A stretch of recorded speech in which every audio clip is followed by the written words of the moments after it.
네, 안녕하세요. 반갑습니다.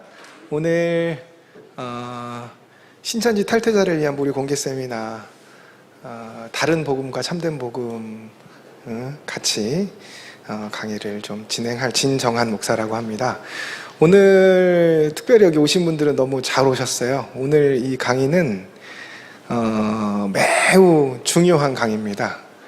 신천지가 왜 잘못됐는가를 아는 것도 매우 중요하지만 신천지가 잘못된 것이 무엇이고 그리고 올바른 것은 무엇인가를 잘 알아두면 우리 그 신천지에서 나온 사람들은 이제 평생 동안 다른 이단에는 빠지지 않을 것이다 이렇게 보통 생각하거든요. 그런데 그렇지 않고 어느 이단이든지 한 이단에서 나오면 다른 이단에 다시 빠지는 사례가 생각보다 많아요. 왜 그러냐면 오늘 우리가 이 배울 다른 복음과 바른 복음에 대해서 잘 알지 못해서 그렇거든요. 그래서 오늘 강의를 잘 들으시면 평생 동안 다른 이단에는 빠지지 않고 올바른 복음을 잘 배울 수 있는 그런 귀중한 시간입니다. 그래서 너무 잘 오셨고 우리 이 다른 복음과 참된 복음이라는 말은 여기 나와 있는 다른 복음은 사실 성경에 나오는 얘기거든요. 제가 이걸 한번 진행하면서 얘기를 한번 해보겠습니다. 자, 처음에 이제 우리 상담을 받게 되면 특히 이제 어떤 분들이 계시냐면 본인은 이제 당사자는 신천지에 빠졌지만 안상홍진이나 다른 이단에 빠졌지만 가족들은 신앙생활 안 하는 불신자인 경우도 있어요. 그러면 이제 그런 경우에는 어떻게 생각하냐면 이렇게 생각하는 분들이 계시더라고요. 어떻게 생각하냐면 신천지하고 정통교회하고 서로가 서로를 이단이라고 하는 거 아니냐. 신천지도 정통교회를 이단이라고 하고 정통교회도 신천지를 이단이라고 하니까 그거나 서로 똑같은 거 아니냐. 이렇게 생각하시는 분들이 있더라고요. 어차피 서로 이단이라고 하는 거 똑같다 이거죠. 신천지가 정통교회를 이단이라고 하는 거나 정통교회가 신천지를 이단이라고 하는 거나 똑같은 거 아니냐. 근데 그렇지가 않습니다. 왜 그렇지가 않느냐? 신천지도 스스로 말하기를 우리는 성경만 믿는다 이렇게 얘기하죠. 그리고 정통교회도 우리가 성경을 믿는다 이렇게 얘기하기 때문에 성경이 기준이 돼요. 그러니까 신천지 하는 말 들으면 정통교회가 이단인 것 같고 정통교회 하는 말 들으면 신천지가 이단인 것 같고 그렇게 하면 안 되고 어떻게 해야 되냐면 성경이 뭐라고 하는지를 봐야겠죠. 그럼 성경이 뭐라고 하는가? 그걸 먼저 한번 살펴보도록 하겠습니다. 원래 이 성경이 쓰여질 이 시기에 이단들이 많이 있었어요. 바울이 성경을 쓰고 베드로가 성경을 쓰고 요한이 성경을 쓸 때부터 이단들이 많이 있었습니다. 그래서 성경에 이단에 관련된 이야기들이 많이 나와요.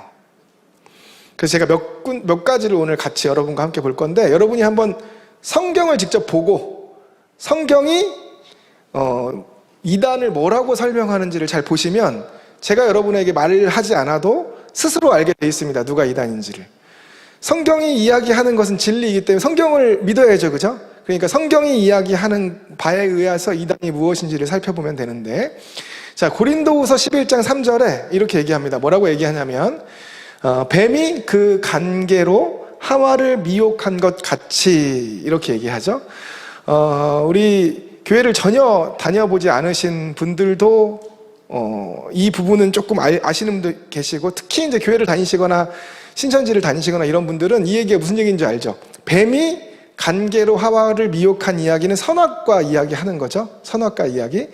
그런데 뱀이 하와를 미혹할 때 어떻게 미혹했냐면 성경을 보니까 뱀이 하와를 미혹할 때 뭐를 하냐면 거짓말을 합니다. 그래서 여기에 간계라고 이야기한 거예요. 오늘 이제 이걸 길게 설명을 안 하고 짧게 얘기를 할 텐데 어떤 거짓말을 하냐면 뱀이 하와한테 물어봐요. 뭐라고 물어보냐면 하와가 선악과를 먹고 싶은데 하나님이 먹지 말라고 했잖아요. 그러니까 뱀이 하와한테 물어봐요. 너 이거 먹으면 어떻게 된다고 하냐?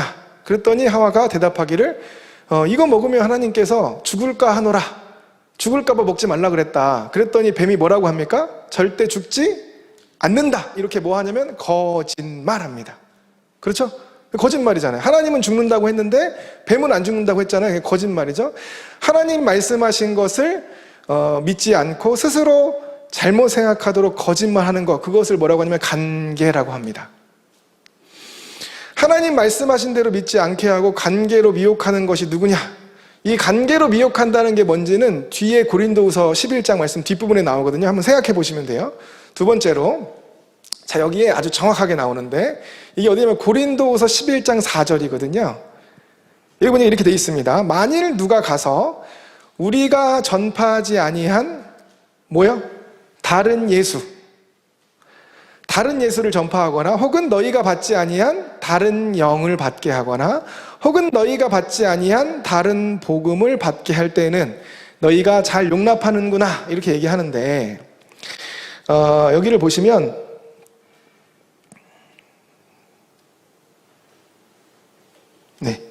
여기를 보시면 이렇게 돼 있습니다. 잘 보시면 여기에 우리가 나오고요, 그죠? 우리가 나오죠? 우리. 그 다음에 너희가 나옵니다. 그렇죠? 우리가 나오고 너희가 나와요. 그러면 우리는 누구고 너희는 누군가, 이걸 우리가 알 필요가 있어요. 우리는 누굴까요, 우리? 이 고린도후서는 누가 썼습니까? 바울이 썼어요. 근데 바울이 왜 내가라고 하지 않고 우리가라고 했냐면, 바울 혼자서 전도한 게 아니거든요. 그래서 바울과 함께한 전도의 동역자들을 가리켜요. 그래서 이 우리는 누구냐면, 우리는 바울하고 바울과 함께한 사람들입니다. 그죠? 여기 너희는 누굴까요, 너희? 너희는 이게 어디에요? 고린도후서죠.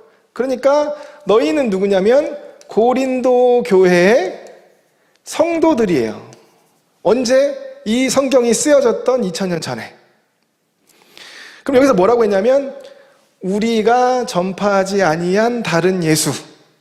그러면 우리가 뭘 알 수 있냐면, 성경이 이단을 누구라고 했냐면 2000년 전에 바울이 전파하지 아니한 다른 예수. 바울이 전파하지 않은 다른 예수를 전하는 사람들이 있습니까? 있으니까 고린도후서에 이걸 써놓은 거 아니에요? 언제부터? 바울 때부터. 바울 때부터 있었어요. 바울이 전파하지 아니한 다른 구원자를 전파하는 사람들이 바울 때 있었고, 그리고 그 이후로 지금까지 끊임없이 있는데, 이 시대에는 대표적으로 누가 있냐? 바울이 전파하지 아니한 다른 예수. 바울이 이만희를 알까요? 모를까요? 몰랐죠. 그때는 이만희 태어나지도 않았는데. 그러면 이만희를 모르는데 이만희를 전했을까요? 전하지 않았을 거 아니에요? 그러니까 이만희가 누구냐? 바울이 전파하지 아니한 다른 예수예요. 우리나라에 이만희만 있는 거 아닙니다. 정명석도 우리가 전파하지 아니한 다른 예수, 안상홍도 우리가 전파하지 아니한 다른 예수예요. 그렇죠? 그 다음에 너희가 받지 아니한 다른 영. 여기 너희는 누구냐면 고린도 교회 성도들이란 말이에요. 그러니까 2000년 전에 고린도 교회 성도들이 받았던 영과 다른 영을 받는 사람들은 이단이에요 라고 성경이 얘기하고 있기 때문에. 그렇죠? 그런데 정통교회에서 바울이 전하지 아니한 다른 예수나 고린도 교회 성도들이 받지 아니한 다른 영 이야기하지 않습니다. 누가 얘기하는가? 그렇게 얘기하는 사람들이 이단인데, 누가 그렇게 얘기합니까? 신천지가 그렇게 얘기하죠. 그 다음에 혹은 너희가 누굽니까? 여기 너희가 똑같죠? 너희가는 고린도 교회 성도들이죠? 고린도 교회 성도들이 2000년 전에 받지 아니한 다른 복음. 그러니까 여기에 다른 복음 할 때 이단들이 이걸 어떻게 비껴가냐면, 우리는 성경대로 가르친다. 우리는 성경대로 가르친다. 이렇게 하니까 우리가 진짜 복음이고 정통교회가 다른 복음이다. 이렇게 얘기하거든요. 근데 그렇게 돼 있지 않고 뭐라고 돼 있냐면, 고린도 교회 성도들이 받지 아니한 다른 복음, 이렇게 돼 있거든요. 그러니까 지금 이 시대에 신천지가 가지고 있는 복음과 2000년 전에 고린도 교회 사람들이 가지고 있었던 복음이 같지 않으면 다른 복음인 거예요. 그러면 2000년 전에 바울이 고린도 교회에 복음을 전할 때 이만희 얘기했을까요? 안 했죠. 실상 얘기했을까요? 안 했죠. 보좌 구성 얘기했을까요? 안 했죠. 14만 4천 얘기했을까요? 안 했죠. 그러니까 그게 뭡니까? 바울이 고린도 교회에 전하지 아니한 다른 복음인 거예요. 성경이 명확하게 그 얘기를 지금 이 시대에 신천지가 나올 줄 어떻게 알고 얘기를 한 것이 아니고, 이단의 아비는 사탄이기 때문에 바울 때부터 지금까지 동일하게 똑같이 역사를 하고 있어요. 그래서 바울 때 이단의 모습과 지금 이단의 모습이 기가 막히게 똑같은 겁니다. 그게 뭐냐면 다른 예수, 다른 영, 다른 복음이에요. 그래서 우리는 바울도 몰랐던 거, 고린도교의 성도들도 몰랐던 거를 전합니다. 이렇게 얘기하는 곳은 모두 다 이단입니다. 누가 그렇게 얘기했냐? 성경이 그렇게 얘기했어요. 그렇죠?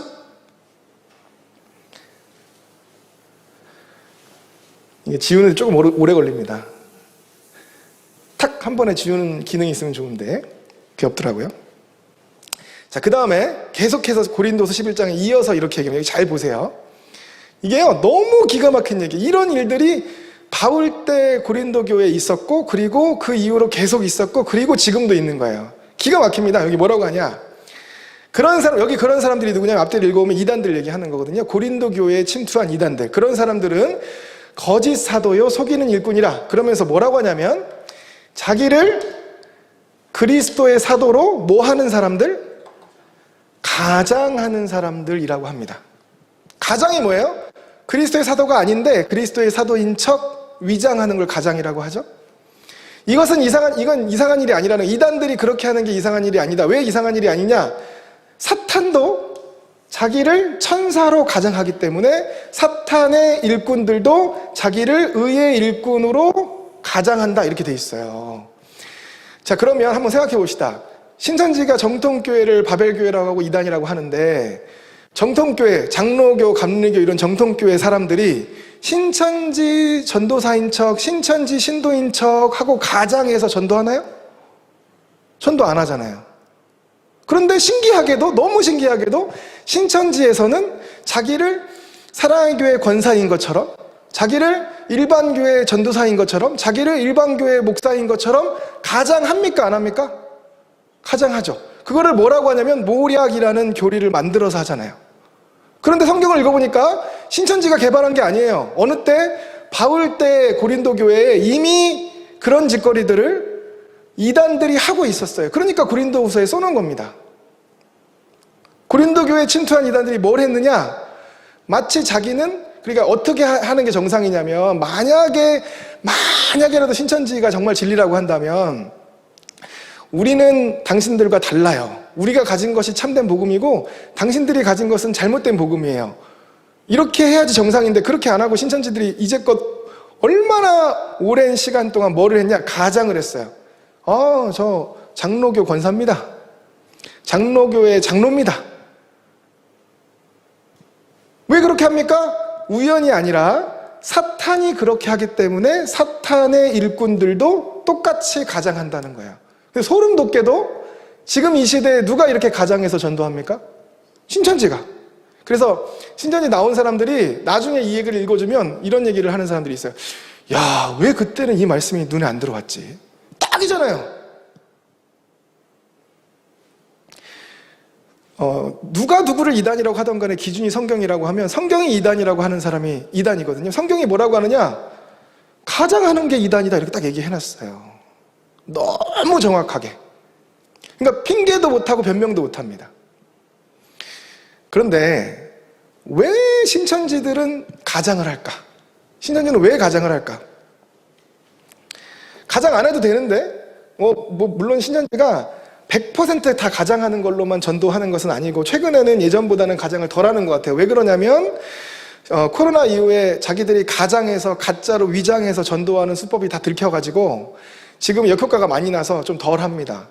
근데 그럼에도 불구하고 왜 신천지가 그렇게 오랜 기간 동안 가장해가지고 할 수밖에 없었느냐? 우리가 그걸 생각할 필요가 있어요. 이 성경도 그렇게 증언하지만, 여러분 혹시 불법 다단계 뭔지 아세요? 불법 다단계? 피라미드 다단계. 그 불법 다단계가 뭐 하는 거냐면 회원 모집 막 해가지고 물건 팔고 이렇게 하는 거잖아요. 그리고 나중에는 사기를 당해가지고 많이 재산도 잃고 친구도 잃고 하는 게 불법 다단계인데, 불법 다단계가 뭐 하냐면 가장해서 해요. 어떻게 가장해서 하냐? 우리는 정상적인 회사입니다, 이게 거짓말하고. 자기들이 하는 일을 정직하게 다 얘기하는 게 아니라 속여요, 속여 자꾸. 지금 신천지에서 이탈자가 굉장히 많이 나오고 있어요. 왜 많이 나오고 있냐면 자기 스스로 그런 데 대한 반성이 되기 때문에 그렇거든요. 아니, 우리가 가진 게 정말로 진짜 복음이라면 왜 이렇게 가장해서 하냐? 속여서 하냐? 하는 그런 환멸이 자기들도 있기 때문에 처음에는 그렇게 생각을 못하다가 가만히 앉아서 생각해 보니까 그런 생각이 드는 사람들이 있는 거예요. 성경이 명확하게 증거하고 있다는 것을 기억할 필요가 있습니다. 누가 가장하는가? 가장하는 사람이, 위장하는 사람이 바로 이단입니다. 그 다음에 고린도후서 11장 말씀에 이어서 19절 20절에 이어서 잘 보세요. 이거 굉장히 중요한 얘기인데 가끔씩 그 이단의 경험이 없는 분들이 오해하시는 경우가 있어요. 어떤 경우가 있냐면 이단에 빠지는 사람들은 무식하거나 바보 같아서 빠진다 이렇게 오해하시는 분들이 있는데 전혀 그렇지 않습니다. 누가 그걸 증언해주고 있냐면 성경이 증언하고 있어요. 뭐라고 하냐면 지금 여기 바울이 고린도 교회에 이단에 미혹된 성도들을 향해서 편지를 쓰면서 뭐라고 얘기냐면 너희는 지혜로운 자인데도 불구하고 어리석은 자들, 이게 이단이거든요.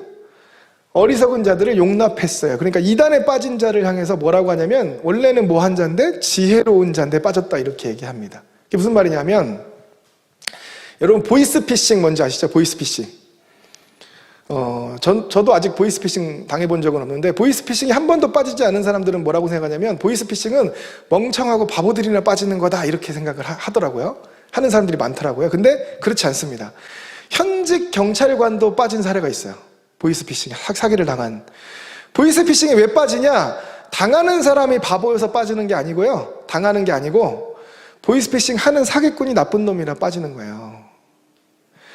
이단에 왜 빠지냐? 이단에 빠진 사람들이 바보 같아서 빠진 게 아니고요. 이단에 빠뜨리려고 미혹하는 놈들이 나쁜 놈들이라서 빠지는 거예요.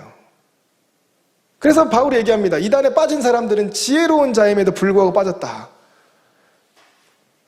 그런데 잘 보세요. 지혜로운 자들이 어리석은 자들을 용납하게 돼서 이단에 미혹되고 난 다음에 어떤 결과가 나타나느냐? 누가 너희를 종으로 삼거나 잡아먹거나 실제로 시기했다는 얘기는 아니겠죠? 빼앗거나 스스로 높이거나 뺨을 칠지라도 너희가 용납하는도다. 이단에 빠지면 이런 일이 벌어집니다. 이단의 특징이에요. 뺨을 때려도 그럴 수 있지. 이게 실제로 그 신천지 말고 은혜로교회라고 신옥주가 교주인 이단이 또 있어요. 그런데 그 신옥주라는 그 교주가 성도들 뺨을 그렇게 때렸습니다. 자기도 때리고 성도들끼리 서로 때리기도 하고 자기는 안 맞으면서.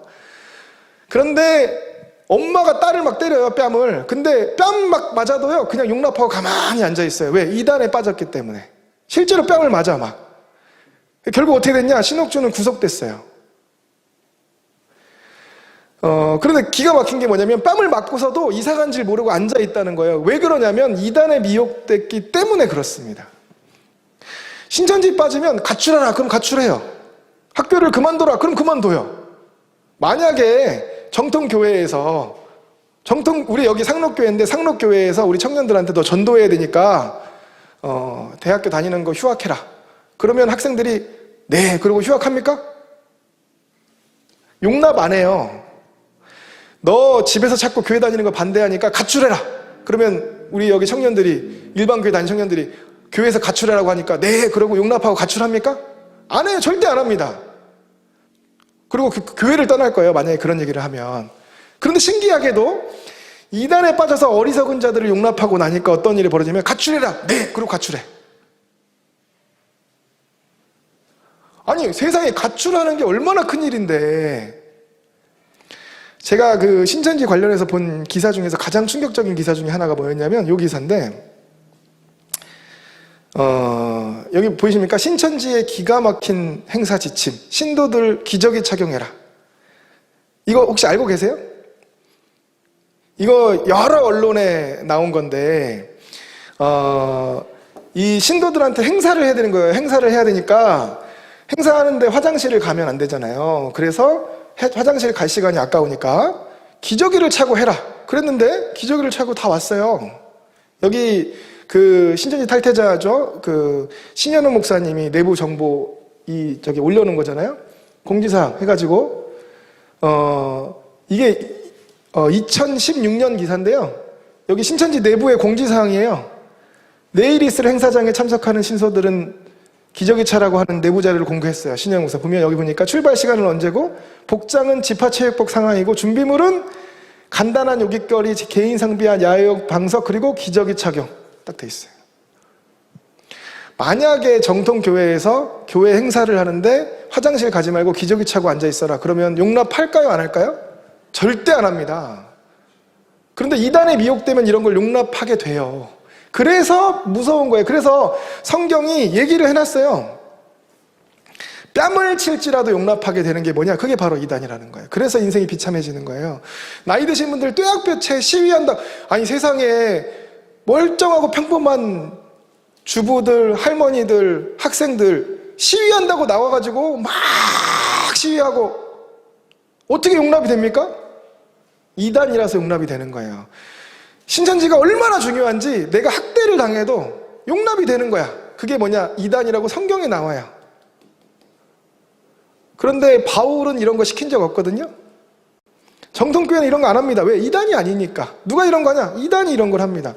우리 여기 상록교회도요, 신천지로부터도 그렇고 여러 이단들로부터 피해를 많이 입었어요. 그런데 청년들 막 와가지고 시위해라 이런 거 시킨 적 없어요. 기저귀 차고 와가지고 해라 시킨 적 없어요. 왜? 그 사람들 한 명 한 명이 하나님의 소중한 자녀들이기 때문에 어떻게 감히 그런 걸 시킵니까? 여기 신천지 나온 사람들이 간증하는 그 간증들을 들어오면 기가 막힌 간증들을 막 얘기를 하는데, 무슨 얘기를 하냐면, 전도를 하는데 돈이 없고 시간이 없으니까 전도를 하는데 너무 배가 고파서 편의점에 들어갔는데 돈이 얼마 있나 세보니까 김밥 먹을 돈도 안 되고 컵라면 먹을 돈도 안 되고 요플레 하나 사 먹을 돈밖에 안 되더라는 거예요. 그래가지고 요플레 하나 먹고 전도했다, 이런 막 간증을 하더라고요. 정통교회에서 그렇게 전도시키면 누가 용납하겠습니까? 근데 신천지는 왜 용납합니까? 이단이니까 용납한다고 성경에 나와요.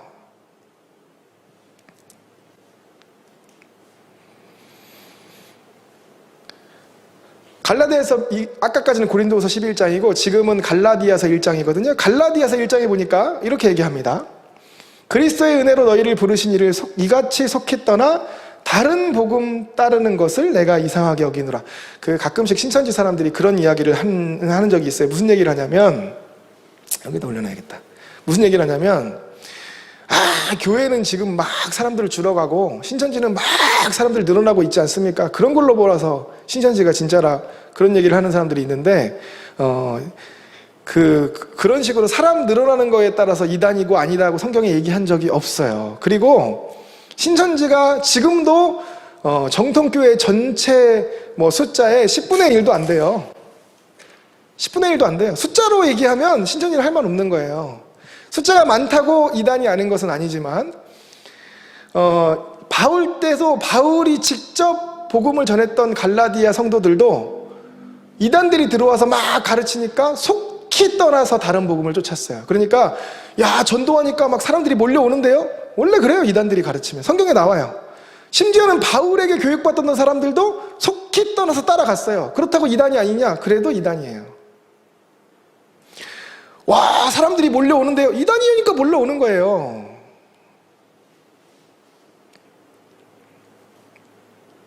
이어서 7절에, 여러분 성경은 진리잖아요. 성경이 뭐라고 하냐면 이렇게 얘기합니다. 다른 복음은 있다 없다?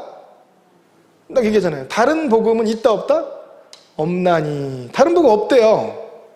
다른 복음은 없는데, 그러면 바울과 다른 이야기를 하는 사람들은 뭐냐? 다른 복음은 없는데 이 시대의 신천지는 이 시대의 구원이 따로 있고 이 시대의 진리가 따로 있고 이 시대의 구원자가 따로 있다고 하는데, 그러면 그건 뭐예요? 그거는 이렇게 얘기합니다. 다른 복음은 뭐냐? 어떤 사람들이 너희를 교란하여서 그리스도의 복음을 변하게 하려 함이라. 여러분 생각해 보세요.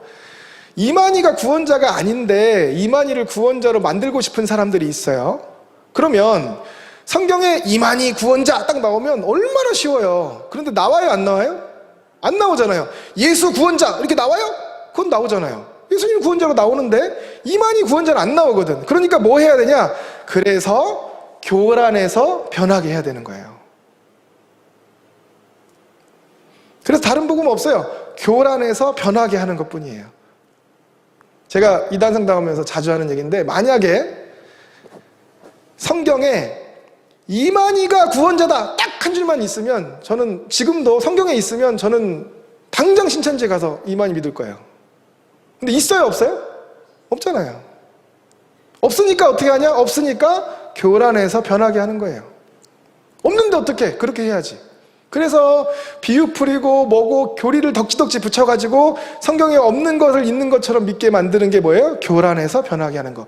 그걸 뭐라고 했냐? 다른 복음인데 다른 복음은 없다, 이렇게 정확하게 얘기합니다. 자, 기가 막힌 얘기인데요, 잘 보세요. 이어서 갈라디아서 1장 말씀입니다. 그러나 우리나, 여기 우리가 누굽니까? 우리? 아까 제가 우리가 누구라, 이 우리는 갈라디아서 쓴 사람인데, 우리는 누구냐면 바울이에요.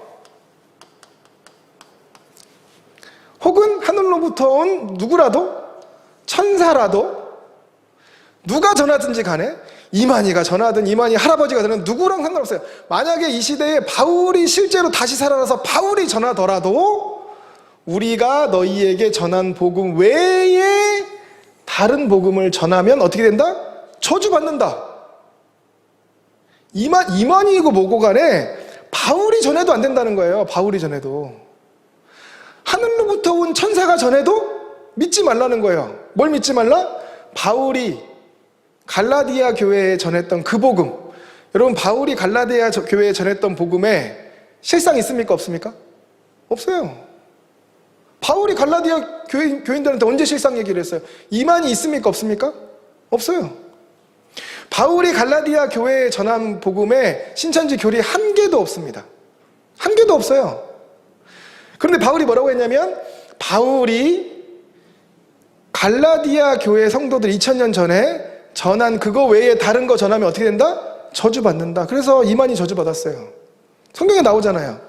바울이 갈라디아 교회에 전한 복음 외에 다른 복음 전하면 저주받는다. 이렇게 분명하게 얘기하고 있습니다. 이 성경은요, 어디에 기록되냐면 양피지라는 곳에 기록이 되는데 그게 비싸요, 되게. 그래서 한 말 또 하고 한 말 또 하고 이렇게 잘 안 하거든요. 그런데 성경이 한 말을 반복해서 또 하는 경우가 있어요. 왜 그러냐면 너무 중요해서, 강조해서. 그래서 8절과 9절은 내용이 똑같습니다.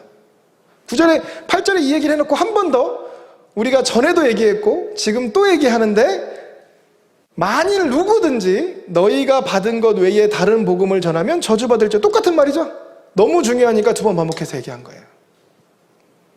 이렇게까지 얘기해놨는데 이 시대에는 이 시대의 복음이 따로 있다라고 어떻게 얘기할 수 있겠어요?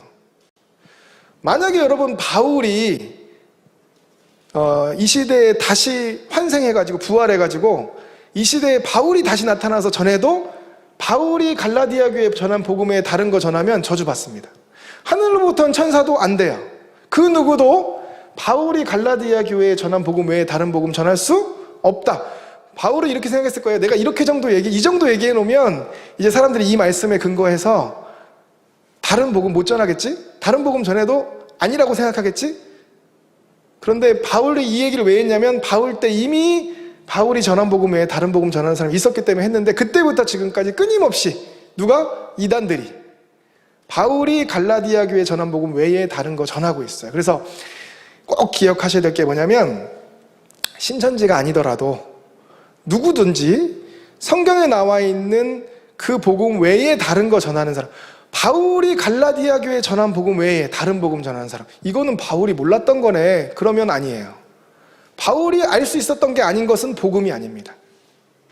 갈라디아 교회 성도들이 들었던 게 아니면 복음이 아니에요. 누가 그렇게 얘기하냐? 성경이 그렇게 얘기하잖아요.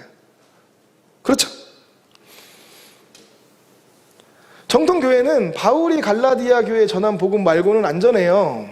근데 누가 그렇게 전하냐? 온갖 이단들이 그렇게 합니다. 왜 이단들이 그렇게 하냐? 왜냐하면 이단의 특징이기 때문에 그렇습니다. 한 부분 말씀만 더 볼게요. 우리가 고린도후서 11장 받고 갈라디아서 받고 그 다음에 요한일서 2장 보는데, 여기가 다 이단들에 관한 이야기들이에요. 이때 당시에 이단들이 많았거든요.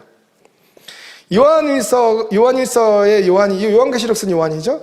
요한이 성경을 쓰면서 여기에 이단이 침투해서 또 많은 고통을 받았기 때문에 그때 이렇게 권면합니다. 너희는 처음부터 들은 것을 너희 안에 거하게 하라. 그러니까 다른 복음 좀 쫓아다니지 말고 처음부터 들은 것 안에 머물러라, 이렇게 얘기하면서 잘 보세요. 기가 막힌 얘기를 합니다. 너희를 뭐 하는 자? 미혹하는 자. 이 미혹하는 자가 누구냐면 이단이에요. 성경을 읽을 때 신천지가 성경을 어떤 식으로 읽게 만드냐면 이단들이 성경을 이런 식으로 읽게 만들거든요. 어떤 식으로 읽게 만드냐면 성경을 이렇게 보고 지금 예수님이 말씀하시는구나. 이거는 지금 갈라디아 교회 성도들이 듣는 얘기구나. 이렇게 보게 하지 않아요. 어떻게 보게 하냐면 이렇게 보게 해요. 씨, 밭, 나무, 새 이렇게 딱 보게. 성경 이해하지 않고 자기가 말하는 대로 믿게 하는 거죠.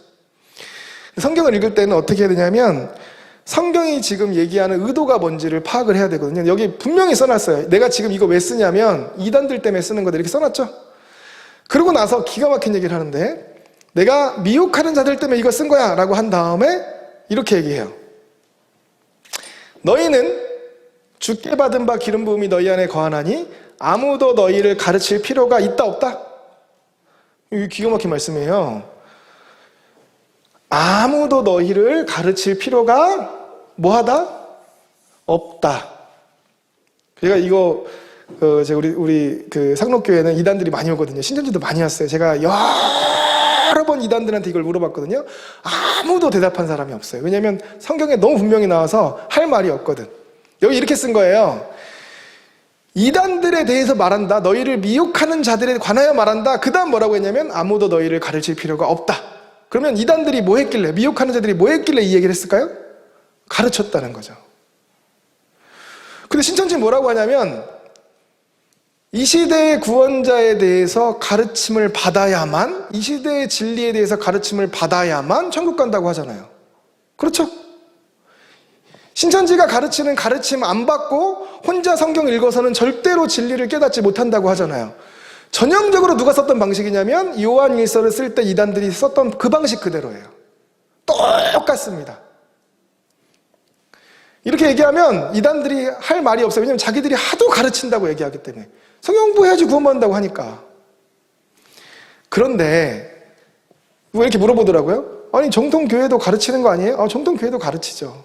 그러면 마찬가지 아니에요? 마찬가지가 아닙니다. 잘 들어보세요. 이게 중요한 얘기인데 제가 이단 특강을 많이 하거든요. 이단 특강 하는 교회에 가가지고 교회를 오래 다닌 사람들이 많이 있는 곳에서 이렇게 물어보면 대답이 똑같이 나와요. 여기도 한번 해볼게요. 제가 여러분 성경에 마태복음부터 요한복음까지가 있잖아요. 그죠? 그런데 이 성경 중에 교회를 한 번도 다니지 않은 사람을 딱 앉혀놓고 내가 여기 마태복음부터 요한복음까지 스스로 읽고 열심히 읽어서 예수님을 배도한 배도자가 누군지를 딱 사람 이름을 맞추면 내가 너한테 100만 원 주겠다. 그러면 이제 그 사람이 성경 열심히 읽을까요? 안 읽을까요? 읽겠죠? 왜 읽죠? 100만 원 받으려고. 그럼 눈이 있고 머리가 있고 생각이 있으니까 자기가 나름대로 읽어볼 거 아닙니까? 그럼 쭉 성경을 읽으니까 과연 성경에 대해서 모르는 사람인데 자기가 자기 눈으로 읽어보니까 예수님을 배신한 배도자가 있어요. 그 사람이 성경을 쫙 읽어보고 이 사람이구나 해서 대답을 한다면 누구를 대답하겠습니까? 누구요? 가룟 유다죠. 왜 가룟 유다입니까? 가룟 유다가 배도했잖아요. 가룟 유다 배도했습니까? 안 했습니까? 누가 봐도 가룟 유다죠. 그러니까 가르침 안 받고 스스로 성경을 읽으면 배도자 누굽니까? 가룟 유다입니다. 그죠? 그랬는데 이제 제가 100만 원 준다고 약속을 했잖아요. 가룟 유다지 이렇게 말을 하니까 제가 땡 틀렸다. 가룟 유다 아닌데. 그때 이 사람이 아닌데 아무리 읽어봐도 가룟 유다인데 한 번 더 읽어봐. 그래서 이 사람이 이제 한 번 더 읽어봤어요. 가룟 유다가 아니라고 하니까 아무리 읽어봐도 배도자는 가룟 유다인데 혹시 가룟 유다 아니고 이 사람 아닐까 싶으면 한 사람이 또 있습니다. 2번으로 누구요? 네, 그렇죠. 교회 다니는 사람 많은 데는 똑같이 순서대로 나와요. 누구냐면 베드로. 왜 베드로죠? 3번 부인했잖아요. 그러니까 가룟 유다만큼은 아니어도 3번이나 부인했으니까 베드로구나. 찾았다. 베드로지. 100만 원 내놔. 그랬더니 땡 또 아닌데. 찾아봐. 그러니까 이 사람이 한 번만 더 읽어봐야겠다. 100만 원 받으려고. 그래서 열심히 읽었어요. 그러고 나면 3번째로 누구 얘기할까요? 열심히 성경을 읽으니까 가룟 유다도 아니고 베드로도 아니라면 아닌 것 같은데 혹시 배도자가 이 사람이 아닐까 하고 생각되는 사람이 누굴까요? 신기한 게요. 신천지 교육을 받은 사람이 의심이 된다. 그래서 그 사람 앉혀놓고 이걸 물어보면 꼭 세례요한이라고 대답해요. 그런데 성경을 스스로 읽어서 세례 요한이라고 대답할 사람은 지구상에 한 명도 없어요. 왜냐하면 성경에 세례 요한이 배도자라는 얘기는 전혀 나오지 않거든요. 가룟 유다도 아니고 예수님 세 번 부인한 베드로도 아니면 세 번째 나오는 이름이 긴가민가 한데 나오는 이름이 누구냐면 도마예요. 왜냐하면 의심했으니까. 그런데 세례 요한은 가룟 유다랑 베드로랑 도마랑 놓고 보면 절대 배도자가 아니에요. 배도자라고. 근데 신기한 게 신천지뿐만 아니라 신천지, 안상홍 증인의 뭐 정명석 할 거 없이 모든 교주가 있는 한국의 이단들은 전부 배도자를 누구라고 하냐면 세례 요한이라고 하거든요. 왜 그러냐? 가르침 받아서. 이게 여기서 요한이 가르칠 필요가 없다라고 할 때 가르침은 그런 가르침을 말합니다. 무슨 가르침이냐? 내가 스스로 성경을 읽어서는 절대로 알 수 없는 거를 가르치는 게 가르침이에요. 정통교회는 어떤 걸 가르치냐? 스스로 읽어도 알 수 있는 것을 가르쳐요. 성경에 나온 대로 가르치기 때문에. 그런데 이거는 신천지도 스스로 인정하는 거예요. 봉인되었기 때문에 인되는 자가 떼주지 않으면 스스로는 몰라. 그러니까 뭐가 필요해? 가르침이 필요해. 그러니까 이만희가 구원자가 아닌데 구원자가 되고 세례 요한이 배도자가 아닌데 배도자가 되는 거예요. 세례 요한이 배도자라는 말이 성경에 있을까요? 없을까요? 없어요. 그래서 가르침 안 받고 스스로 성경을 읽은 사람은 단 한 명도, 지구 역사상 단 한 명도 배도자라는 생각을 해본 적이 없어요. 왜냐하면 성경에 그렇게 나온 적이 없으니까. 언제 배도했어? 그런데 이게 너무 신기해요. 우리가 지금 신천지 상담을 20년 넘게 지금 하고 있잖아요. 그런데 할 때 특히 초기에는 요즘도 그렇지만 이 세례요한 교리가 너무 명백하기 때문에 세례요한 교리에서 많이 깨져요. 그리고 이제 다른 교리들은 가족들이 앉아서 같이 듣잖아요. 그러면 이 긴가민가 한다고요. 근데 이 세례요한 교리는 너무 명백하거든요. 그러니까 앉아가지고 흔들리는 갈대를 보려고 나갔더냐? 그렇다고 어떻게 흔들린 거야. 이거 완전 바보 같은 얘기거든. 그래서 세례요한 교리로 많이 깨졌어요. 그래서 내가 이제 처음에 잘 모를 때는 야, 얘네들이 왜 배도자를 세례요한이라고 했을까? 그 얘기를 안 했으면, 아니면 적어도 베드로나 가룟 유다냐? 아니면 하다못해 도마로라고 했으면 배도를 하긴 했다고 주장이라도 할 수 있으니까 우리가 못 깨는데 배도한 게 없는데 세례요한을 배도자라고 해놓으니까 너무 쉽게 깨지는 거예요. 그래서 제가 생각을 해봤어요. 얘네들이 왜 그러면 배도자를 세례요한이라고 했을까? 잘 들어보세요.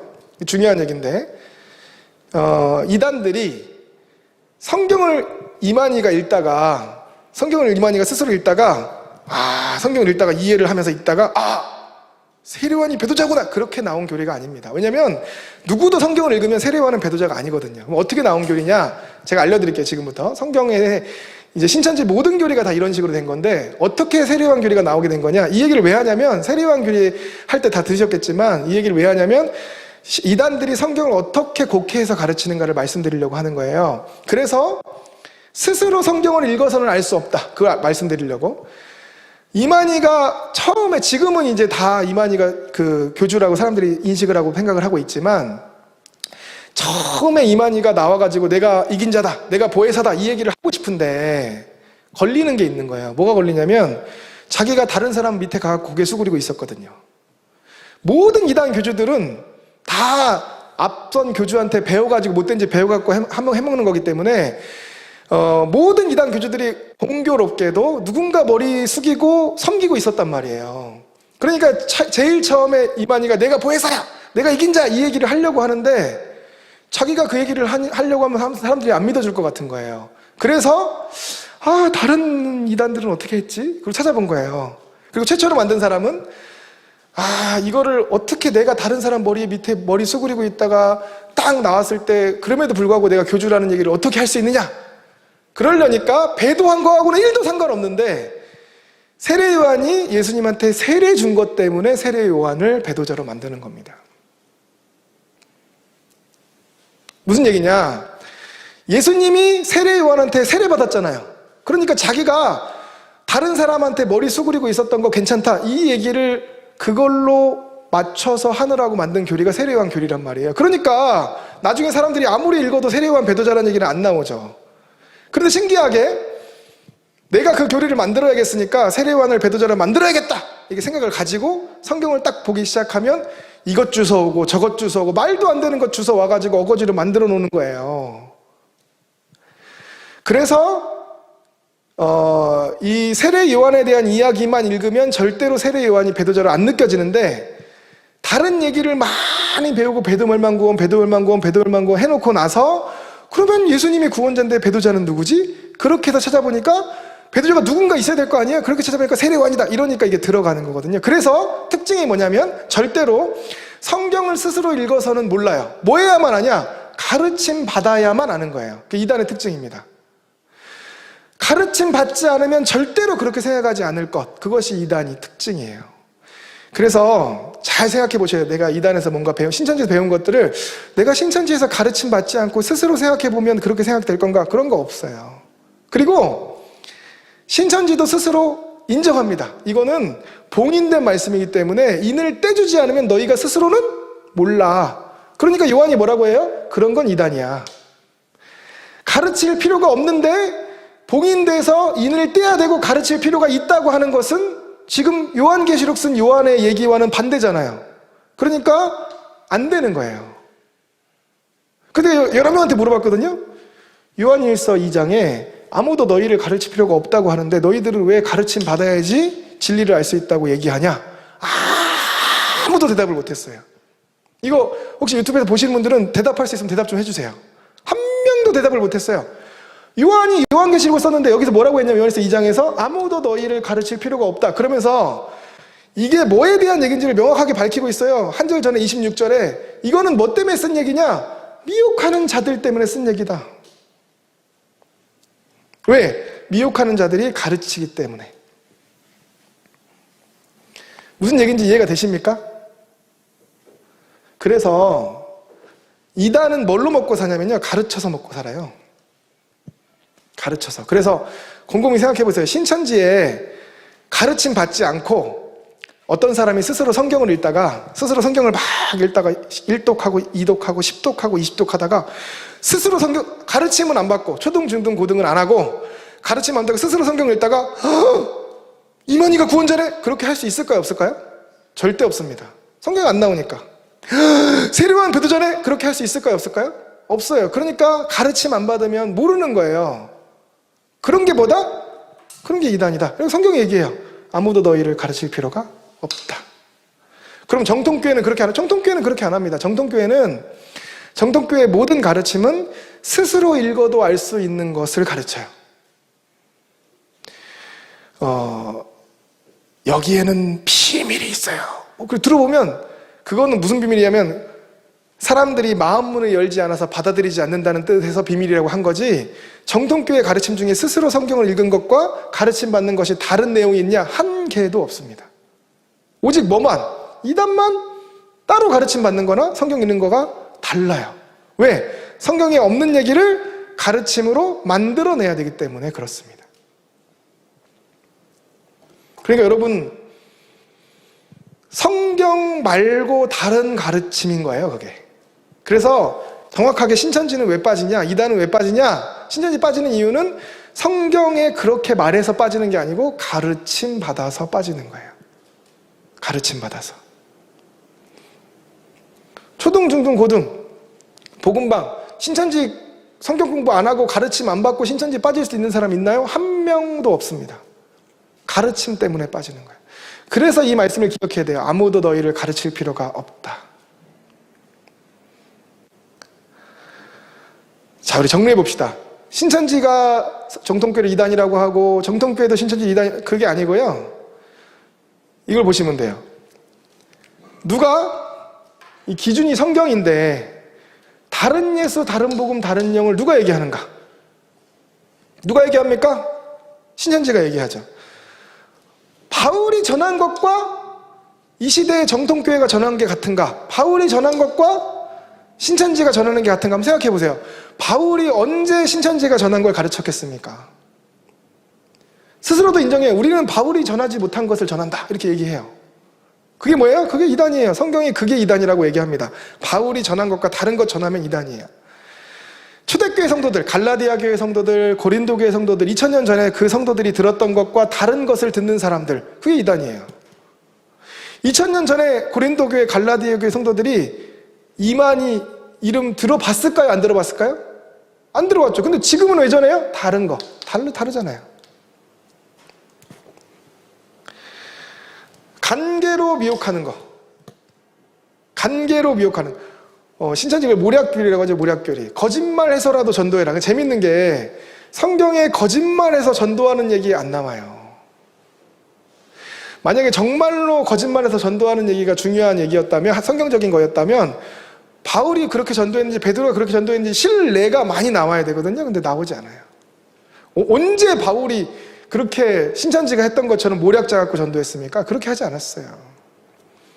근데 중요한 건 뭐냐면 바울이 간계로 사단이 하와를 미혹했던 것처럼 이단들이 미혹한다고 밝히고 있습니다.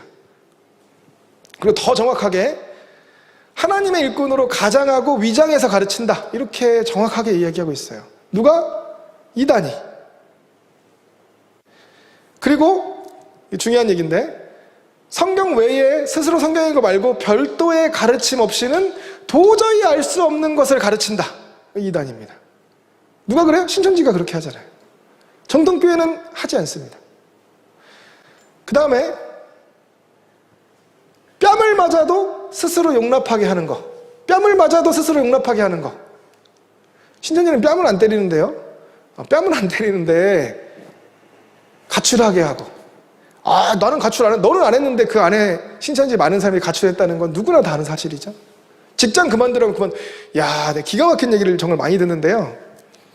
요즘에 얼마나 취업하기가 어려워요. 요즘엔 좀 덜해졌는데 예전에는 신천지만 그런 게 아니고 모든 이단들이, 대부분의 이단들이 초등학교 교사인데 신천지 빠지니까 초등학교 교사하면서 전도하는 거 어떻게 하겠냐, 그래서 교사도 그만두게 해버려. 근데 그걸 누가 듣겠냐고요. 근데 이단에 빠지면 듣게 돼요. 가출해라, 가정을 깨트려서라도 가출해서라도 신천지의 신앙을 지키도록 하는 걸, 그리고 용납을 해. 왜 용납하냐? 이단이니까 용납하는 거예요. 이런 것들이 있으면 정통교회에 탈을 쓰고 있더라도 이런 것들이 있으면 이단이에요. 그래서 예를 들면 장로교단이든 감리교단이든 자기 교단 안에 소속 교회가 이런 짓을 한다, 그럼 어떻게 합니까? 이단 규정을 하고 내쫓아요. 왜? 이런 것들이 이단의 성경의 특징이니까, 성경에 나오는 이단의 특징이니까. 그런데 이런 것들을 누가 합니까? 정통교회가 합니까? 신천지가 합니까? 성경에 나오는 이단의 특징 하나도 빠짐없이 모두 다 신천지만 하는 거예요. 그러니까 신천지가 보기에는 정통교회가 이단이고 정통교회가 보기에는 신천지가 이단인 것이 아니라 성경적으로 볼 때 신천지가 이단이에요. 너무 명확하게. 재밌는 것은 신천지만 이런 특징을 갖고 있는 게 아니고 우리나라에 있는 대부분의 이단들이 동일한 특징을 갖고 있어요. 왜 그러냐면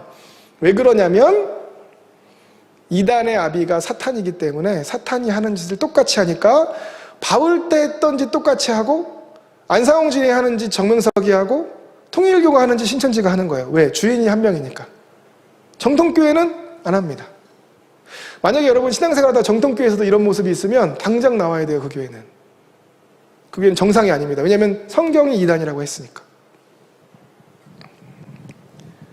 무슨 말인지 알겠습니까? 이 중요한 거, 여러분 오늘 너무 강의를 잘 들으신 거예요. 이거를 꼭 기억하시고, 그래야 이제 신천지 말고 다른 이단들이 접근할 때도 어떤 게 이단인지가 딱 드러납니다. 이게 사람이 굉장히 독특해서요. 신천지에 한번 미혹됐다가 나온 사람들 중에 일부가, 다 그런 건 아닌데 일부가 어떤 생각을 하고 있냐면, 정통교회에 대한 불신이 워낙 커졌으니까, 신천지에 하도 얘기를 들으니까 신천지가 잘못됐는 건 아는데 정통교회에서 전하는 이야기는 못 듣겠고, 그렇다고 해서 신앙 아예 없이 살아가는 것도 신앙 없이 아예 살아가면 될 거 아니냐 그러는데, 생각보다 많은 사람들이 그렇게 잘 못 살더라고요. 막 죽을 것 같아서 못 살겠대. 그러면 그런 사람들이 마침 그럴 때, 그런 사례가 많아요. 신천지 나온 사람이 그 안상홍에 미혹되거나 안상홍 나온 사람이 JMS 정명석에 미혹되거나 하는 경우가 많은데, 근데 한 청년이 안상홍 주인에서 나온 청년이 있었어요. 그랬는데 그 청년이 우리 상담소에서 충분히 교육을 받을 걸 권했는데 교육을 안 받고 빨리 돌아가 버렸어요. 자기 집으로. 그랬는데 그 청년이 얼마 안 있다가 급하게 연락이 왔어요. 그래갖고 한번 찾아오고 싶다고. 그래서 와라. 그래서 얘기를 들어봤더니 안상훈중에 나와가지고 잠깐 상담소에 있다가 우리 여기 상록교회 잠깐 다니다가 집도 멀고 그러니까 다시 집으로 돌아가 버렸는데 그 근처에 있는 큰 교회를 다녔대요. 그랬는데 도저히 이 말씀이 귀에 안 들어오더라는 거예요. 그래서 교회를 난 안 다녀야겠다. 그리고 교회를 안 다녀버렸어요. 그랬는데 뭔가 마음 한구석에 빈 것 같은 마음이 늘 있었는데 우연한 기회에 알게 된 지인이 어떻게 해가지고 나랑 성경 공부 한번 해보지 않겠냐. 그래가지고 성경 공부를 했는데 딱 들으니까 이제 알죠. 자기는 안상홍증인 출신이니까 안상홍증인인지 아닌지 딱 알아요. 이제 신천지 나온 사람은 들어오면 신천지인지 아닌지 알겠죠? 그러니까 이건 안상홍증인 아니구나 딱 안심을 한 거야. 그 듣는데 기가 막힌 거예요. 마음에 탁 들어. 너무 좋은 거야. 그런데 이제 그 청년이 다행히도 우리 여기 상록교회에 그때 와서 상담 받을 때 서로 전화번호 교환하고 연락하던 친구들이 있었는데 오랜만에 자기가 성경 공부를 시작했는데 너무 즐거우니까 자기 여기 청년들한테 문자를 해가지고 나 요즘에 성경 공부하는데 너무 좋다. 이 문자를 한 거예요. 들어보더니 이 문자 받은 친구는 신천지 출신이야. 야, 너 거기서 공부한 내용이 뭔지 좀 얘기해봐봐. 그래서 이런 거 배웠는데 그러니까 신천지야. 그런 사례가 굉장히 많아요. 그런데 그래서 이걸 잘 알아야 돼요. 왜 그렇게 속이 시원하고 딱 맞는 것 같이 느껴지냐? 거기서 배웠던 게 완전히 다 사라지지 않고 있는데 그걸 막 건드리거든요. 그러니까 되게 좋게 느껴지는 거예요. 그래서 한 이단에 나온 사람이 다른 이단에 들어가기가 매우 쉽습니다. 통계적으로도 그래요. 그래서 굉장히 주의할 필요가 있어요. 첫 번째로는 다른 복음이 무엇인지를 정확히 이해하고 그 다른 복음에 대해서 잘 대처할 수 있는 그런 힘을 기르셔야 된다는 거예요. 자, 그러면 그 다음으로 이제 우리가 무슨 얘기를 쭉 했냐면 다른 복음의 특징이 뭔가에 대해서 얘기를 했는데 다른 복음이 있는 이유는 진짜가 있어서 진짜를 곡해하려고 그러거든요. 이단도 자주 쓰는 표현인데 예를 들면 알기 쉽게 우리가 얘기를 해보면 금반지가 있잖아요. 금반지, 그죠? 금반지가 있는데 금반지는 비싸잖아요. 그죠? 그러니까 금반지 비싼 거 대신에 가짜로 다른 금속으로 구리 같은 거 다른 금속으로 반지를 만들어서 가짜 반지를 하죠. 다이아몬드는 비싸니까 큐빅으로 가짜 반지를 하죠. 그런데 가짜가 있는 이유는 뭐냐면 진짜가 있어서 그렇거든요. 그렇죠? 이단이 있는 이유는 뭐냐? 다른 복음이 있는 이유는 뭐냐? 진짜 복음이 있어서 참된 복음이 있기 때문에 그렇거든요. 그래서 다른 복음의 특징이 무언가도 잘 알아둬야 되지만 참된 복음이 무엇인가도 잘 이해해야 돼요. 여기서 말하는 참된 복음은 장로교가 가르치는 복음 그런 거 아니고 상록교회 가르치는 복음 그 얘기가 아니라 뭐 얘기냐면 바울이 갈라디아 교회 성도들에게 전했던 복음, 바울이 고린도 교회 성도들에게 전했던 복음, 성경이 말하고 있는 그 복음을 가르치는 거예요. 그럼 그 복음이 뭔지 한번 봅시다. 원래 구원론이라고 하는데 구원론은 굉장히 분량도 많고 내용도 많거든요. 그런데 오늘 그걸 다 다룰 수는 없으니까 대표적인 내용 몇 가지만 이야기를 한번 해보도록 하겠습니다. 자, 이 구원론의 제일 처음은 뭐냐면 죄에 관한 이야기예요. 신천지 사람들은 잘 모르는데 신천지도 그렇고 안상도 마찬가지인데 이 신천지의 구원론의 시작은 이것이 아니에요. 신천지의 구원론의 시작은 뭐냐면 다시 말해서 왜 구원받아야 되냐, 뭐 때문에 구원받아야 되냐, 어떻게 구원받을 수 있느냐, 이 시작이 신천지는 뭐냐면 이 시대의 구원자를 모르는 무지예요. 무지. 모르니까 지옥 간다는 거예요. 이 시대의 구원자 모르면 지옥 간다. 이게 신천지 교리의 시작입니다. 그러니까 뭐 해야 되냐? 이 시대의 구원자를 알아야 된다. 이 시대의 구원자가 누군지를 알아야 되고 이 시대의 구원자가 이 시대의 가르침을 주셨는데 이 시대의 가르침을 받아야 된다. 그게 신천지 구원론의 시작이거든요. 그런데 성경에 몰라서 지옥 간다 있을까요? 없을까요? 없어요. 거짓말이에요. 이단들이 택하고 있는 전형적인 거짓말입니다. 성경은 뭐라고 하냐면 몰라서 지옥 간다고 하지 않고 뭐 때문에 지옥 간다고 하냐면 죄 때문에 지옥 간다고 해요. 이게 다른 점입니다. 성경 여러 곳에 우리가 지옥 가는 이유는 뭐냐, 우리가 천국에 가지 못하는 이유가 뭐 때문이냐, 우리가 하나님의 영광에 이르지 못하는 이유가 뭐 때문이냐, 죄 때문이다 이렇게 얘기해요. 왜냐하면 죄에는 형벌이 있고 하나님께서 그 죄의 형벌로 주신 죄의 삭시 뭐냐면 사망이기 때문에 그렇습니다. 그래서 이 죄의 문제를 해결해야 되는 거예요. 그런데 신천지는 달라요. 신천지는 무지의 문제, 이 시대의 구원자를 모르는 문제를 해결받아야 돼요. 그러니까 이 시대의 구원자가 누군지 알고 이 시대의 가르침이 뭔지를 알게 되면 이제 그때 천국 갈 수 있다고 주장하는 거죠. 성경에는 그런 말이 없어요. 그럼 이 죄의 문제를 어떻게 해결하도록 했냐? 자, 여기 기가 막힌 얘기가 나오죠. 사도행전 4장 12절입니다. 다른 이로서는 구원을 받을 수 있다 없다? 그 신천지에 빠져보지 않은 많은 사람들은 이거를 의아해하더라고요. 아니 성경에 다른 이로서는 구원받을 수 없다고 얘기했는데 왜 빠졌냐 이거예요. 그거는 신천지 맛을 안 봐서 그렇습니다. 신천지 맛을 보면 이만희가 다른 이가 아니고 예수님인 것처럼 느끼게 사기를 치니까 그렇게 만드는 거거든요. 그런데 어쨌든 성경이 뭐라고 하냐? 다른 이로서는 구원받을 수 없고 천하 사람 중에 개역 한글판에는 천하 만민이라고 나오죠. 구원받을 만한 다른 이름을 우리에게 주신 일이 있다 없다? 근데 신천지에는 다른 이름이 있을까요 없을까요? 있죠. 누구예요? 이만희잖아요. 성경은 다른 이름 주신 적이 없다 했잖아요. 다른 이로서 없다, 다른 이름 주신 일이 없다. 그러면 성경이 지금 무슨 얘기하냐면 죄 때문에 지옥에 가게 됐는데 구원받는 것을 위해서 한 이름을 주셨다는 거예요. 다른 이름 말고 누구의 이름? 예수님의 이름을 주셨는데 거기에 대해서 뭐라고 얘기하냐? 마태복음 1장 21절에 이렇게 얘기하죠. 다른 이름은 없고 이 이름 하나뿐인데 예언을 했어요. 아들을 낳으리니 이름을 만이라 하라. 그런 적 없잖아요. 그죠? 어디를 만이라고 하라고 그랬어요. 만약에 여기에 만이라 하라 그러면 제가 그 만이를 따라갈 거예요. 왜냐면 성경이니까. 근데 없잖아요. 없으니까 그 덕지덕지 가르침 받아야 하지만 만이가 구원자로 느껴지게 되는 거예요. 성경은 뭐라고 하냐? 아주 간단합니다. 아들을 낳으리니 이름을 예수라 하라. 이는 그가 자기 백성을 어디에서? 무지가 아니에요. 모르는 게 아니에요. 이 시대의 구원자를 모르는 거 아니고 뭐에서? 그들의 뭐에서?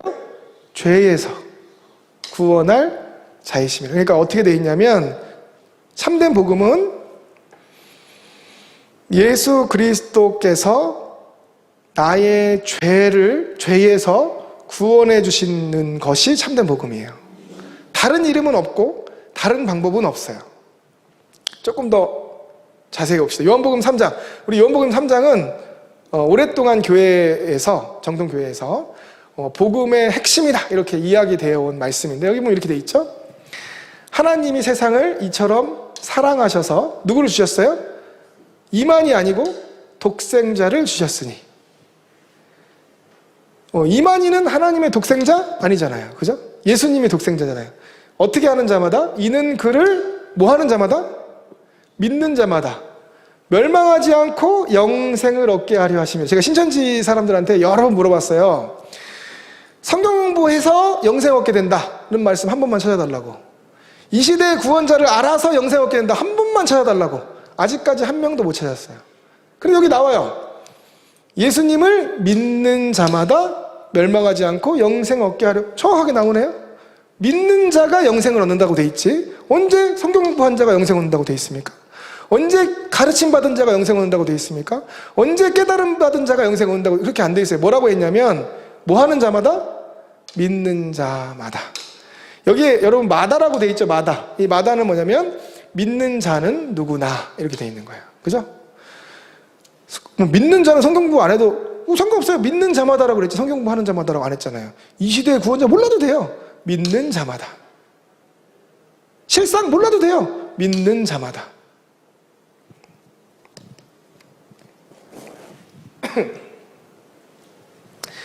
하나님이 그 아들을, 이 아들은 누굽니까?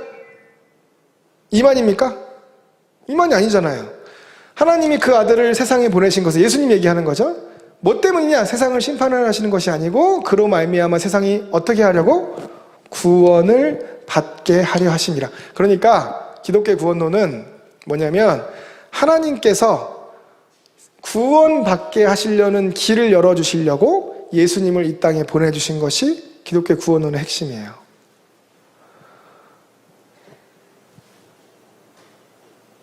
자, 우리 아까 읽었던 말씀이죠. 모든 사람이 죄를 범하였음에 하나님의 영광에 이르지 못하더니, 이게 23절인데 그러면 어떻게 되냐? 이어서 24절에 여기 잘 보세요. 그리스도 예수 안에 있는 성경 공부로 말미암아 이렇게 안 돼 있잖아요. 그죠? 그리스도 예수 안에 있는 실상으로 말미암아 이렇게 안 돼 있잖아요. 그리스도 예수 안에 있는 인되는 자로 말미암아 그렇게 안 돼 있어요. 뭐라고 돼 있습니까? 그리스도 예수 안에 있는 뭐로? 속량. 이 속량이라는 단어가 좀 어려운 단어죠. 우리나라에 이렇게 이단들이 창궐하게 된 배경 중에 하나는 성경 번역이 100년도 더 전에 번역된 걸 그대로 쓰다 보니까 말이 어려우니까 사람들이 이해를 못하는 거예요. 그래서 속량 그럼 못 알아들으니까 이단들이 와서 이만희가 아무 말이나 짓거려도 그 말인가 보다 이렇게 믿는 거죠. 근데 이 말의 원어는 매우 쉬운 단어예요. 당시에 일용직 노동자들도 알아들을 수 있는 말로 성경이 기록됐기 때문에 이 단어 자체가 원어로 어려운 얘기가 아닙니다. 이 속량은 무슨 뜻이냐면, 이 속량이라는 단어는 뭐냐면 우리나라식으로 번역을 하면 값을 치르고 사다, 돈 주고 사다 이런 뜻이에요. 그러니까 무슨 뜻이냐면 예수님께서 우리가 죄인이기 때문에 우리가 지옥에 가야 되는데 예수님께서 대신 그 값을 치르셨어요. 자, 여러분 뭘 광고를 하면 안 되니까 되게 조심스럽네. 여기 이런 이 물컵 있죠, 이게 물컵. 이 좋아 보입니까, 안 좋아 보입니까? 아마 이거 뭐 10,000원이나 할 거예요. 실제로는 오해하시면 안 되니까. 그런데 예를 들면 제가 여러분에게 이걸 딱 보여주면서 이거는 다이아몬드로 된 컵이야. 다이아몬드. 그러면서 이게 다이아몬드 됐으면 이게 얼마쯤 할까요? 예를 들면 이게 200억짜리야. 다이아몬드로 만든 컵이라서 200억짜리 컵인데 제가 오늘 여기 오르신 여러분들께 200억짜리 컵을 선물로 드리겠습니다. 여러분은 200억짜리 컵 선물로 받는 거야. 그런데 제세 공과금 10% 20억만 내고 받아가시면 돼요. 그럼 이게 선물이에요, 사기예요? 이걸 실제로 사기꾼들이 이렇게 사기치는 거 아시죠? 어떤 건물 잡아놓고 노인들 대상으로 막 이렇게 이쁜 짓 하면서 선물 준다고 하고 세금만 내라고 그래가지고 건강보조식품 이런 거 20만 원씩 팔아먹잖아요. 근데 이 선물은 어떤 게 선물이냐면 그건 선물이 아니에요. 그거는 사기지. 선물은 어떻게 하는 거냐면 이게 200억짜리인데 내가 이거 너 주려고 샀어. 그러니까 이게 선물이야. 그리고 받아. 그러면 200억을 누가 대신 낸 거예요? 내가 대신 낸 거죠. 선물은 뭐냐면 선물 주는 사람이 대신 돈을 낸 게 선물이에요. 그렇죠? 그래서 여기 뭐라고 되어 있냐면 예수님께서 돈을 내서 예수님께서 십자가로 값을 치르셔서 우리에게는 어떻게 됐냐? 여기 6글자가 굉장히 중요한 얘기입니다. 은혜로 값없이. 은혜로 값없이라는 게 무슨 뜻이냐면 공짜로. 선물 받을 때 돈 내고 선물 받으면 선물이에요, 아니에요? 아니에요. 생일 때 사람들이 선물 갖고 와서 선물입니다 이렇게 선물 주면서 돈 내라고 해요, 안 해요? 안 해요. 그 돈은 누가 냈어요? 선물 주는 사람이 대신 냈잖아요. 그래서 성경이 얘기하는 참된 복은 뭐냐? 모든 사람이 죄를 지어서 하나님의 영광에 이르지 못하고 지옥에 가는 몸이 되었는데 예수님께서 그 값을 대신 치르셨어요. 십자가에서 대신 죄의 값을 치르셔서 돈을 대신 냈어. 뭘로? 예수님의 피값으로. 그래서 받는 사람은 선물로 받아요. 그래서 어떻게 됐냐면 은혜로 값없이 받는 거예요. 참된 복음은 뭐냐? 천국 가기 위한 구원의 역사를 설명할 때 은혜로 값없이 받았다고 얘기할 때 여기 뭐 받았다고 얘기합니까? 의롭다 하심. 그래서 이 사람이 의인 됐는데 어떻게 의인 됐냐? 공짜로 의인 된 거예요.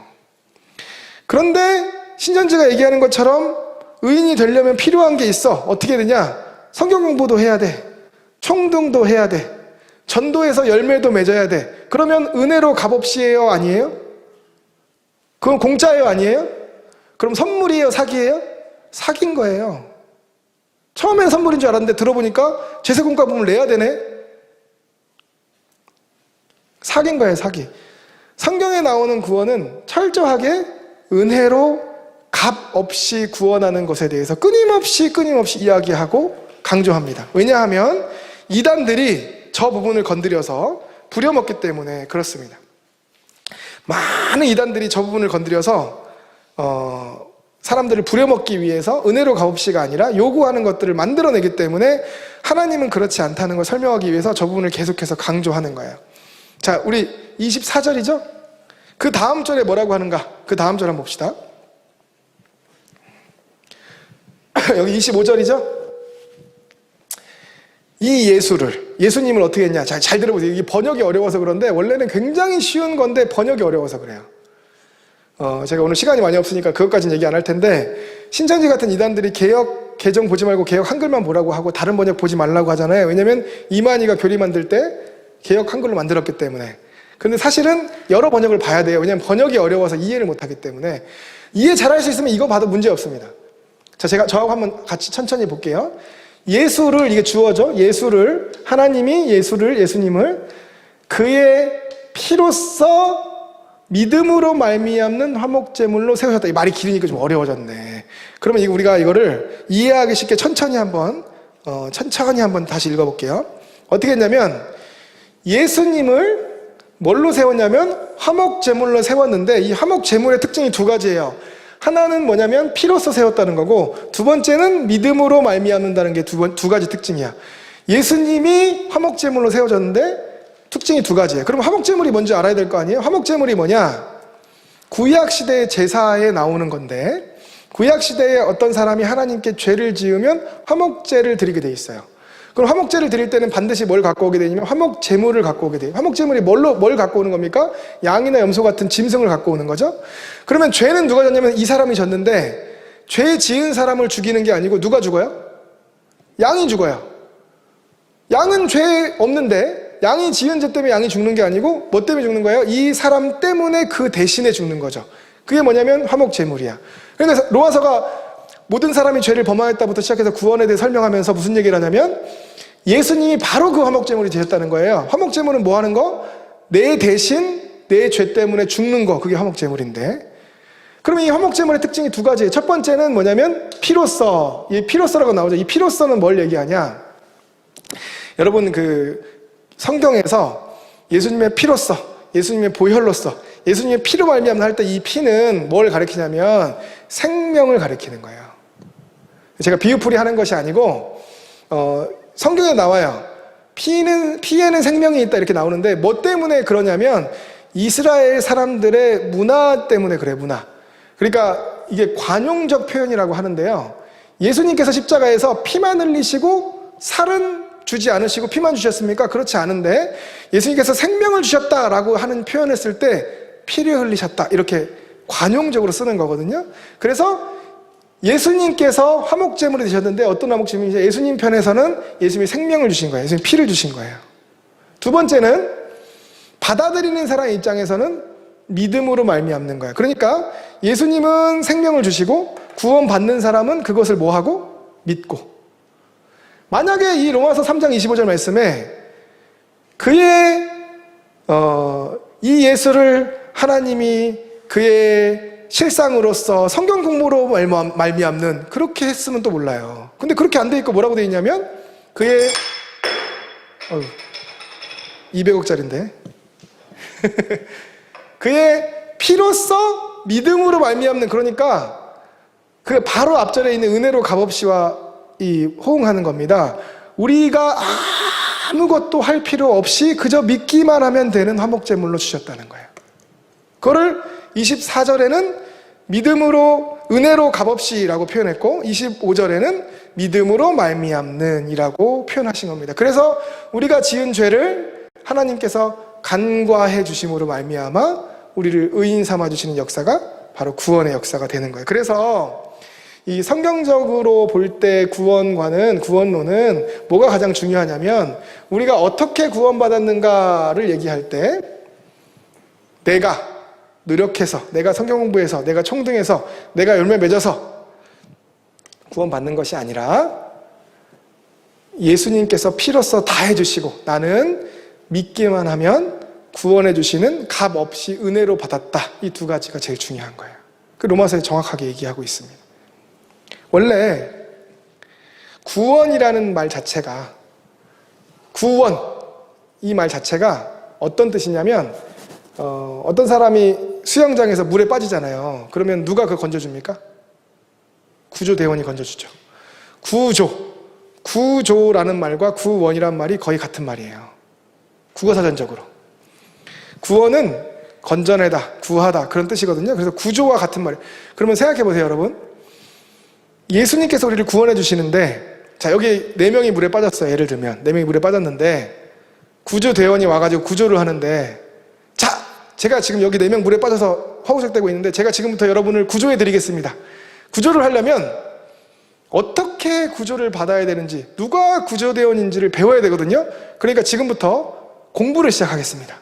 초급과정, 중급과정, 고급과정. 그렇게 해서 책 펴놓고 공부를 시작하면 그 4명 어떻게 될까요? 다 죽어요. 구조는 그렇게 하는 게 아니에요.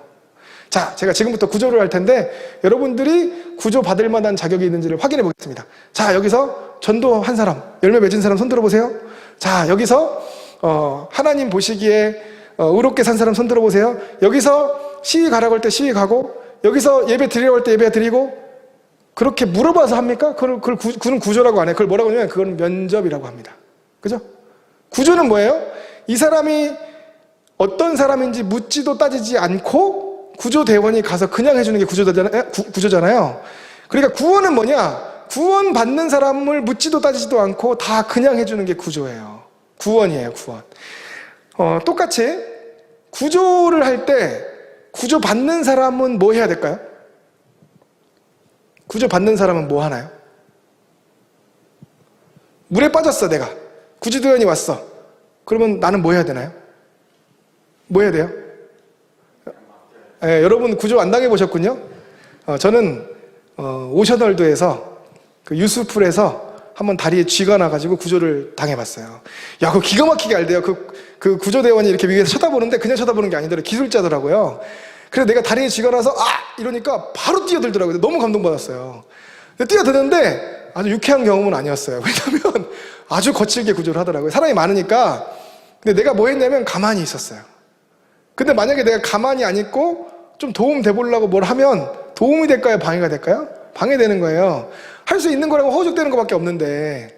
그래서 나는 가만히 있고 구조대원이 내 여기 구명조끼를 딱 잡고 거칠게 입구까지 끌고 나가서 딱 던져보드리더라고요. 그래서 덕분에 살았어. 구조는요, 구조대원이 하나부터 열까지를 다 하는 거예요. 그런데 구원을 얘기할 때 구조랑 똑같은 말인데, 구조나 구원이랑 똑같은 말인데, 구원은 어떻게 하는 거냐? 구원은, 잘 들으세요. 구원은 구원자가 모든 것을 다 하는 게 구원이에요. 그 말 뜻 자체가. 그런데 구원자한테 다 안 맡겨놓고 구원자도 구원을 하는데 너도 전도도 해야지, 너도 성경 공부도 해야지. 이거는 구조가 아니고 구원이 아니에요. 그거는 노동이지. 면접 보고 노동해서 월급 받는 거잖아요. 구원은 뭐냐? 하나부터 열까지를 구원자가 다 해놓은 거야. 그래서 뭐라고 했냐면 은혜로 값없이 받았다라고 얘기하는 거예요.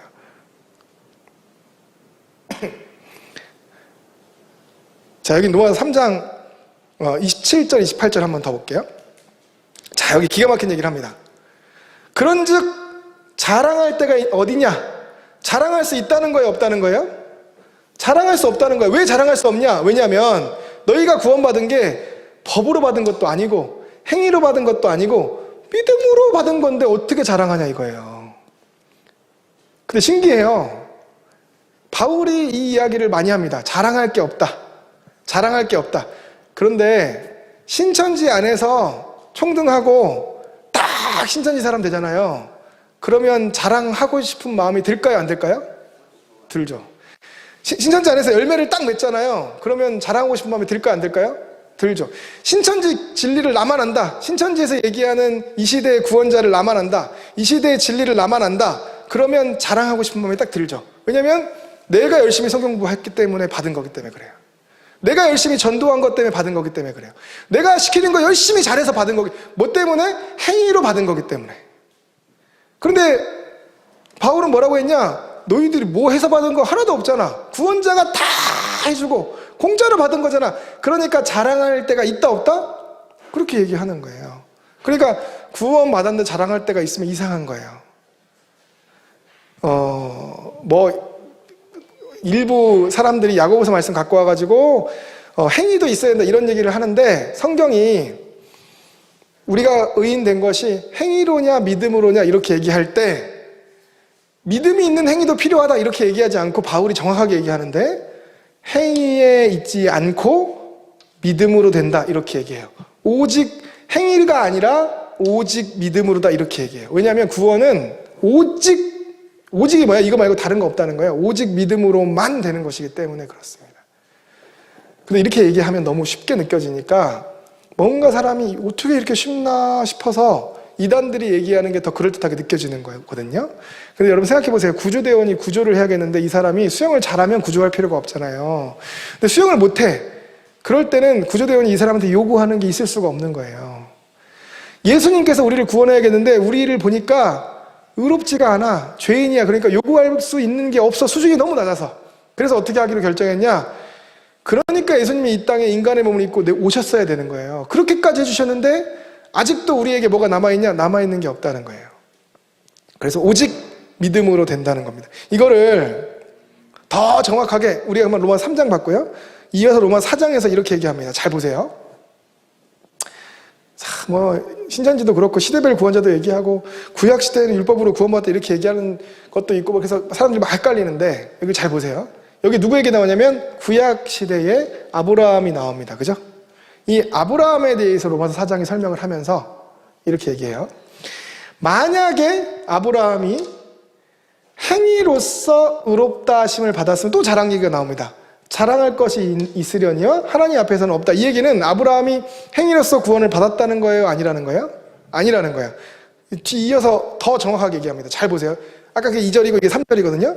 성경이 그럼 뭘 말하느냐? 행위로 받지 않고 뭐라고 말하느냐?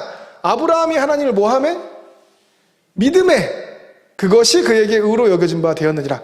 만약에 신천지처럼 하려면 아브라함이 성경 공부를 하매 이렇게 해야 될 거 아니에요? 근데 그런 거 없어요. 성경 어느 곳에도 우리가 의인된 것에 대한 얘기를 할 때는 항상 뭐 때문에? 믿어서. 아주 정확하게 반복해서 틀림없이. 그러니까 믿음 말고 딴 걸 얘기하는 것은 100% 모든 것이 다 이단입니다. 성경은 뭐밖에 얘기 안 하냐? 믿음에. 그러면서 더 정확하게 이렇게 얘기하는데 여기가 3절이죠 금방이? 그 얘기를 하고 4절에 이어서 뭐라고 하냐? 잘 보세요. 일하는 자에게는 그 삭시 은혜로 여겨지지 아니하고 보수로 여겨진다. 이 말이 좀 어려운데 만약에 어떤 사람이 일을 하고 이 삭은 월급 받는 거거든요. 일하고 월급 받으면 그 월급은 은혜가 아니에요. 내가 일하고 월급 받으면 그게 선물이 아니에요. 그걸 뭐라고 하냐면 우리가 보수라고 부르죠. 보수. 그러니까 무슨 얘기냐면 너희가 만약에 일을 하고 받았으면 그거는 은혜가 아니라는 거예요. 그건 뭐야? 그건 보수야. 일하고 받았으면 임금이죠, 임금. 그런데 잘 읽어보세요. 여기 잘 읽어보세요. 5절에 그런데 일을 아니할지라도 경건하지 아니한 자를 의롭다 하시는 이를 믿는 자. 잘 보세요. 여기에 지금 말이 옛날 번역이라 어려워서 그런데 여기 하나님께서 누군가를 의롭다고 했어요. 하나님이 의롭다 했다는 건 뭐냐면 의인 삼아 주셨다는 거거든요. 하나님이 너 의롭다! 그럼 그 사람 천국 갈까요? 지옥 갈까요? 천국 가죠? 하나님이 의롭다고 하면 천국 가는 거예요. 그런데 하나님이 의롭다고 한 사람의 특징이 뭐냐? 여기 읽어보니까 여기 나오는 말씀 보니까 이 사람 일했어요? 안 했어요? 일을 안 했다고 나오네요. 지금 여기에 의롭다 했는데 이 사람 경건해요? 경건하지 않아요? 경건하지 않네요? 신천지는 뭐라고 그러냐? 일하고 경건해야 천국 간다는 거예요. 성경을 읽어보니까 하나님이 누굴 의롭다고 하냐? 일도 안 하고 경건하지도 않은 사람을 하나님이 의롭다고 해주신다는 거야. 그런데 이제 그게 끝이 아니라 일도 안 하고 경건하지도 않은데도 불구하고 하나님께서 의롭다라고 말씀하신 분이라는 것을 믿는 자에게는 그 믿음을 의로 여기신다. 이게 무슨 말이냐면 하나님은 경건해야지 의롭다고 해주시고 천국 가게 해주실 거야. 이러면 지옥 가는 거예요. 하나님은 일 열심히 하고 열심히 전도하고 열심히 일을 해야지 천국 간다고 해주시는 분이야. 그러면 천국 못 가요. 여기 뭐라고 했어요? 일도 하나도 안 하고 경건하지도 않은데도 불구하고 천국 가게 해주시는 분이라는 걸 누가? 하나님이 그런 분이라는 걸 믿으면 그 믿음, 어떤 믿음? 나는 일도 안 했고 경건하지도 않지만 하나님이 나를 의인 삼아 주신다라는 믿음이 있는 바로 그 믿음을 의로 여겨주신다는 거예요. 그러니까 성경적으로 보면 우리가 일하는 것이 들어갈 틈이 없어요. 그래서 일도 안 하고 경건하지도 않은데도 어떻게 구원받냐? 하나님이 바로 그 사람을 의인 삼아 주실 수 있는 분이라는 걸 믿는 자. 자, 이거는 성경에 여러 군데 나와요. 예를 들면 여러분, 예수님이 이 땅에 오셨을 때 혈루증 앓던 여인이 있었습니다. 그죠? 혈루증 앓던 여인. 이 여인이 내가 이 혈루증을 고침받고 싶은 거예요. 그러니까 메뚜기 낯짝이 있다고 내가 혈루증을 고침받고 싶으려면 혈루증이 나을 만한 일을 해야지. 그리고 일을 막 열심히 했습니까? 일 안 했어요. 경건해야지 받을 수 있지. 경건하게 했습니까? 안 했어요. 하나밖에 없었어. 뭐밖에 없었니? 혈루증은 유출병이라고 이 혈액이 계속 유출이 되는 그 여성 질환이기 때문에 힘이 없어요. 빈혈도 자주 일어나고 힘이 없어요. 그러다 보니까 힘이 없으니까 예수님, 그때 당시에 예수님을 둘러싼 많은 사람들을 뚫고 예수님 만나러 가는 것이 힘들고 어려운 일이었는데 이 여인한테는 어떤 믿음이 있었는가?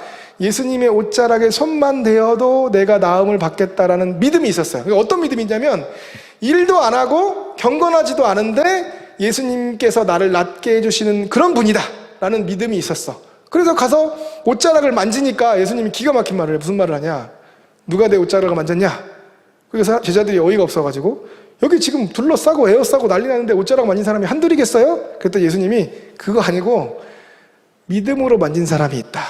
그랬더니 그 많은 예수님 옷자락 만진 사람 중에서 혈루증 앓던 여인이 나와가지고 제가 만졌습니다. 그러니까 예수님이 뭐라고 해요? 네 믿음이 너를 어떻게 했다? 경건해서 한 거 아니고 일해서 한 거 아니고 너의 뭐가? 믿음이 구원했다. 평안히 가라. 그렇게 얘기하잖아요.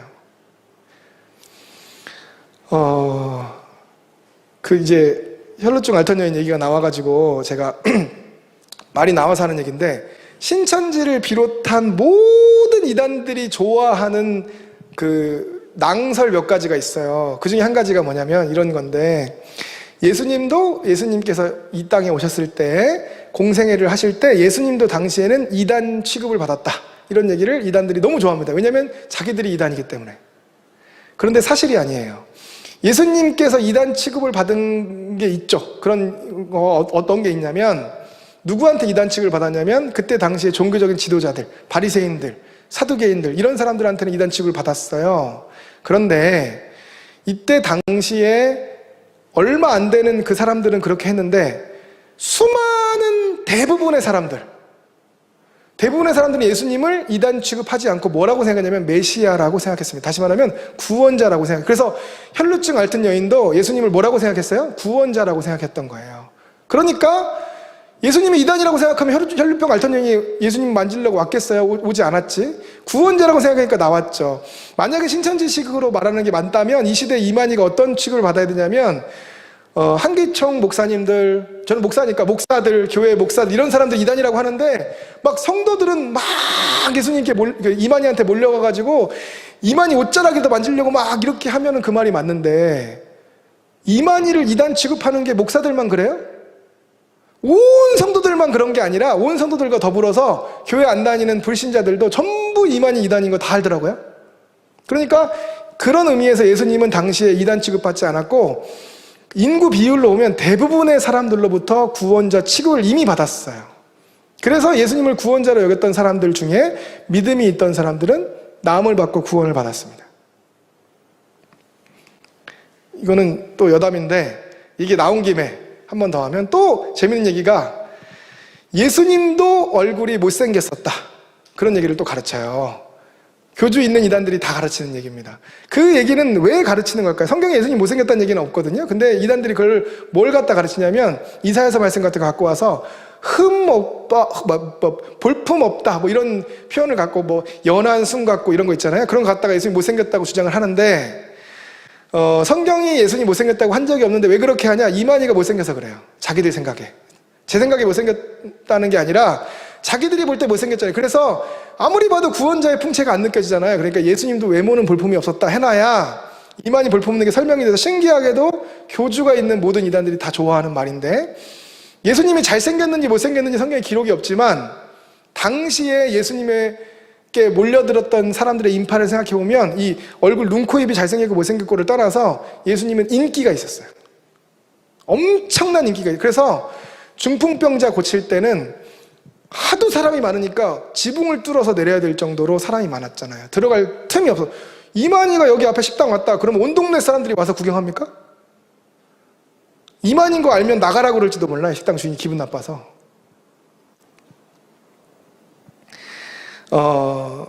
예수님은 당시에 메시아 칩을 받았기 때문에 믿음을 가지고 나온 많은 사람들이 있었어요. 그때마다 예수님께서 뭐라고 하냐면 내 믿음이 너를 구원하였으니, 이 표현을 계속해서 하시거든요. 그 무슨 믿음은 뭐냐?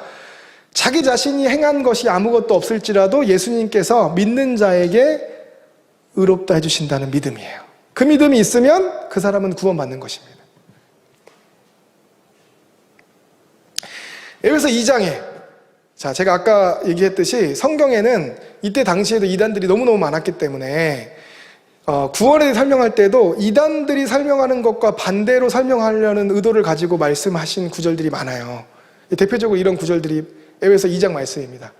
에베소 2장에 보면 이렇게 돼 있죠.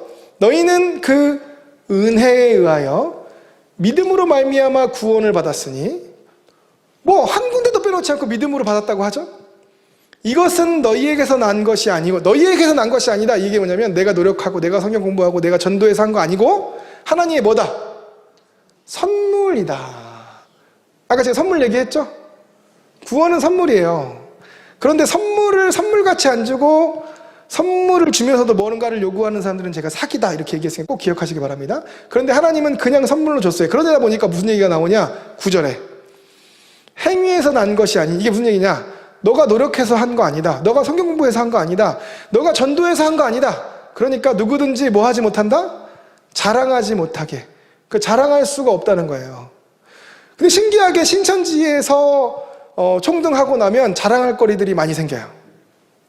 신천지에서 계속 신앙생활 하면 계속 자랑할 것들이 막 생깁니다. 왜냐? 다 행위로 받는 거니까. 그런데 우리가 받은 구원은, 복음은 행위에서 난 것이 아니니까 그 누구도 자랑할 수 없다 이렇게 얘기하고 있어요.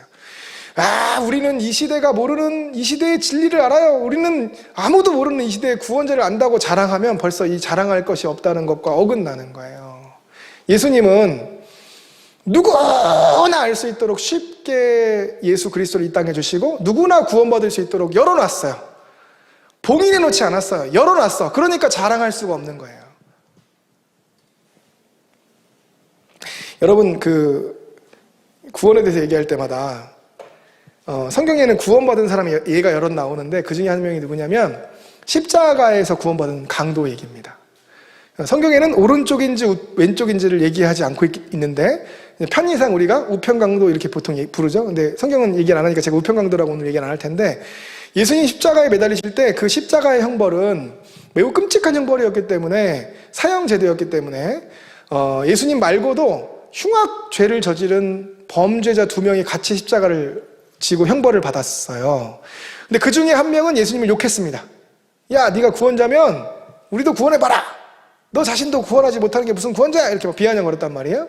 그런데 그 말고 다른 한 명이, 야, 너 이분이 누군지 몰라서 그런다. 그래서 예수님한테 뭐라고 얘기해? 되게 독특한 얘기를 해요. 뭐라고 얘기하냐면, 예수님, 저도 천국 가고 싶은데 지금부터 초등, 중등, 고등 성경 공부 좀 시켜주세요. 그랬으면 지옥 갔겠죠, 그 사람은.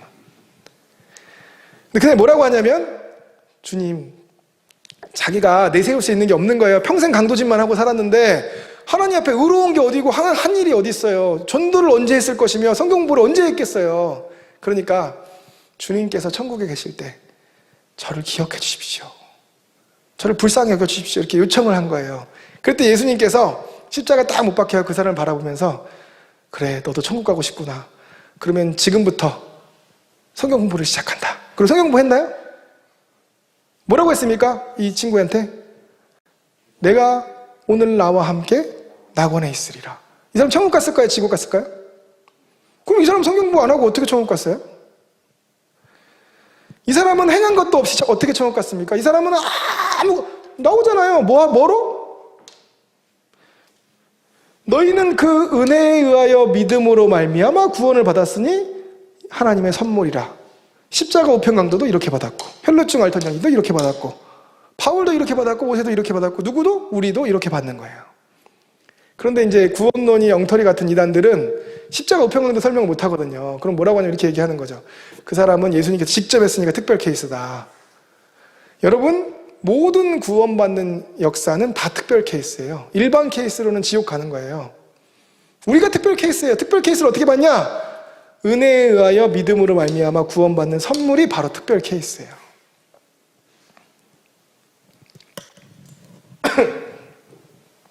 자, 우리 아까 로마서 말씀 계속 봤는데 로마서가 여기에 대해서 아주 분명하게 이렇게 얘기합니다. 잘 들어보세요. 자, 로마서 우리 앞부분에 어떻게 구원받는지를 쭉 설명했어요. 하나님께서 우리에게 주는 은혜로 값없이 받는다, 속량으로 받는다, 피로써 받는다, 그렇게 얘기했죠? 그러고서 8장에 가면 이렇게 얘기해요. 그러므로 이제 그리스도 예수 안에 있는 자, 이 구원받은 자를 가리킵니다. 에게는 결코 뭐가 없다? 정죄함이 없다. 이 얘기는 무슨 얘기냐? 정죄함. 아까 우리가 전에 지은 죄를 간과하셨다 이렇게 표현하셨는데, 이제까지 지은 죄는 하나님께서 간과하심으로 해결해 주셨다고 치고 이제 앞으로는 어떻게 하냐? 여기 성경이 얘기합니다. 예수 안에 있는 자가 되면, 여기 결코가 무슨 뜻입니까? 결코는 반드시, 예외 없이, 이런 뜻이죠? 정죄함이 없다. 여기 정죄함은 뭐냐? 정죄라는 말은 이런 뜻이에요. 정죄는 원래 법정 용어거든요. 이 정죄는 이런 게 정죄입니다. 어떤 게 정죄냐면 그 조금 어려운 설명이 될 수 있는데 잘 제가 쉽게 설명하면 여러분들이 잘 알아듣실 것 같아서 법정 용어니까 이렇게 좀 설명을 해볼 텐데, 기소유예라는 게 있습니다. 기소유예. 기소유예가 뭐냐? 어떤 사람이 죄를 졌어요. 죄를 안 진 게 아니야. 범죄를 해서 죄를 졌어. 그래서 재판을 받아서 유죄가 나올 수도 있어. 그러면 죄를 지면 어떻게 하냐면 제일 처음에 검사가 하는, 형사재판에서 검사가 하는 게 뭐냐면 정죄를 하는 거예요. 정죄. 정죄가 뭐냐면 우리나라에서 쓰는 법정 용어로는 구형이라고 합니다. 구형 혹은 기소라고 합니다. 그게 뭐냐면 이 사람은 이러이런 죄를 졌어요. 우리 검사가 볼 때, 재판하기 전에 검사가 볼 때는 이런 죄로 이 사람이 징역 5년 정도 받는 게 맞다 이렇게 생각하면 징역 5년을 구형했다고 하고 그 내용을 글씨로 써가지고 기소를 합니다. 그러면 이제 재판이 시작이 돼요. 근데 만약에 검사가 볼 때 이거는 죄가 맞는데, 죄가 없으면 그걸 뭐냐면 무혐의라고 하거든요. 죄가 없네? 그럼 무혐의예요. 근데 조사를 해보니까, 수사를 해보니까 죄는 있어. 죄는 있는데 검사 맘대로 이거는 재판 안 하고 싶다. 검사 맘대로 하는 거예요. 실제로 어떤 일이 있었냐면 정치 얘기하면 민감해지는데 제가 기억나는 게 그거밖에 없어가지고 제가 좌우 이런 거 빼고 얘기를 하겠습니다. 옛날에 어떤 일이 딱 있었어요. 정치적으로 큰 일이 있었는데 어떤 시민이 국회의원들 중에 자기 마음에 안 드는 국회의원들이 있으니까 그 사람들한테 문자를 보내가지고 막 항의를 하고 싶은데 자기 혼자 문자 보내면 잘 안 들으니까 국회의원 번호를 인터넷에 그냥 딱 띄워버렸어요. 이 사람 번호는 010 몇몇몇에서 몇몇이다. 우리 막 문자 보내서 항의하자. 그렇게 했더니 국회의원실에서 그 국회의원이 그 시민을 고소를 했습니다. 그래서 검사가 조사를 했어요. 근데 어떻게 했냐? 검사가 이거는 개인정보보호법 위반이라 만약에 재판받으면 유죄 나올 거다. 근데 검사가 볼 때 민주주의 국가에서 유권자인 시민들이 국회의원한테 항의하고 이렇게 하는 거는 필요한 일 아니냐. 그래서 어떻게 하냐? 그래서 기소를 유예한다. 다시 말하면 죄는 있는데 뭐 안 하냐면 정죄를 안 하는 거예요. 정죄를 안 하면 재판이 열리지 않습니다. 여기 정죄함이 없다는 게 뭐냐? 우리가 죄를 안 짓는다는 게 아니에요. 구원받을 같은 경우는 죄를 안 짓는다고 가르치거든요. 근데 여기 정죄함이 없다는 건 죄는 지어요. 구원받고 나서도 죄는 짓는데 뭘 안 하냐? 정죄함을 받지 않아요. 그러니까 정죄함을 받지 않으니까 재판이 열리지 않아서 심판받지 않는다. 성경은 이렇게 표현합니다. 심판받지 않는다. 그래서 여기에 2절에 이거에 대한 설명을 하는데 잘 보세요. 이는 그리스도 예수 안에 있는 생명의 성령의 법이라는 새로운 법이 있어요. 생명의 성령의 법이 죄와 사망의 법에서 너를 어떻게 했다? 해방했다. 죄와 사망의 법은 뭡니까? 죄를 지으면 사망하는 것이 죄와 사망의 법이에요. 그런데 예수님께서 십자가에서 그 법을 깨뜨리시고 새로운 법을 우리에게 주셨는데 그 법이 뭐냐? 생명의 성령의 법이야. 그래서 죄와 사망의 법에서 해방됐기 때문에 뭐 받지 않냐? 정죄함 받지 않아요.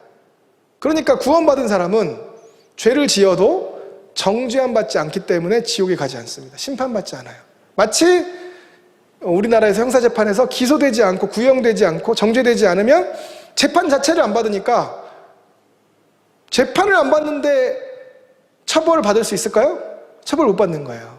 그래서 여기 정죄함이 없다는 건 뭐냐? 하나님이 재판관이신데 이 사람은 의인으로 됐으니까 재판 자체를 열지를 않는 거야. 심판을 안 받아요.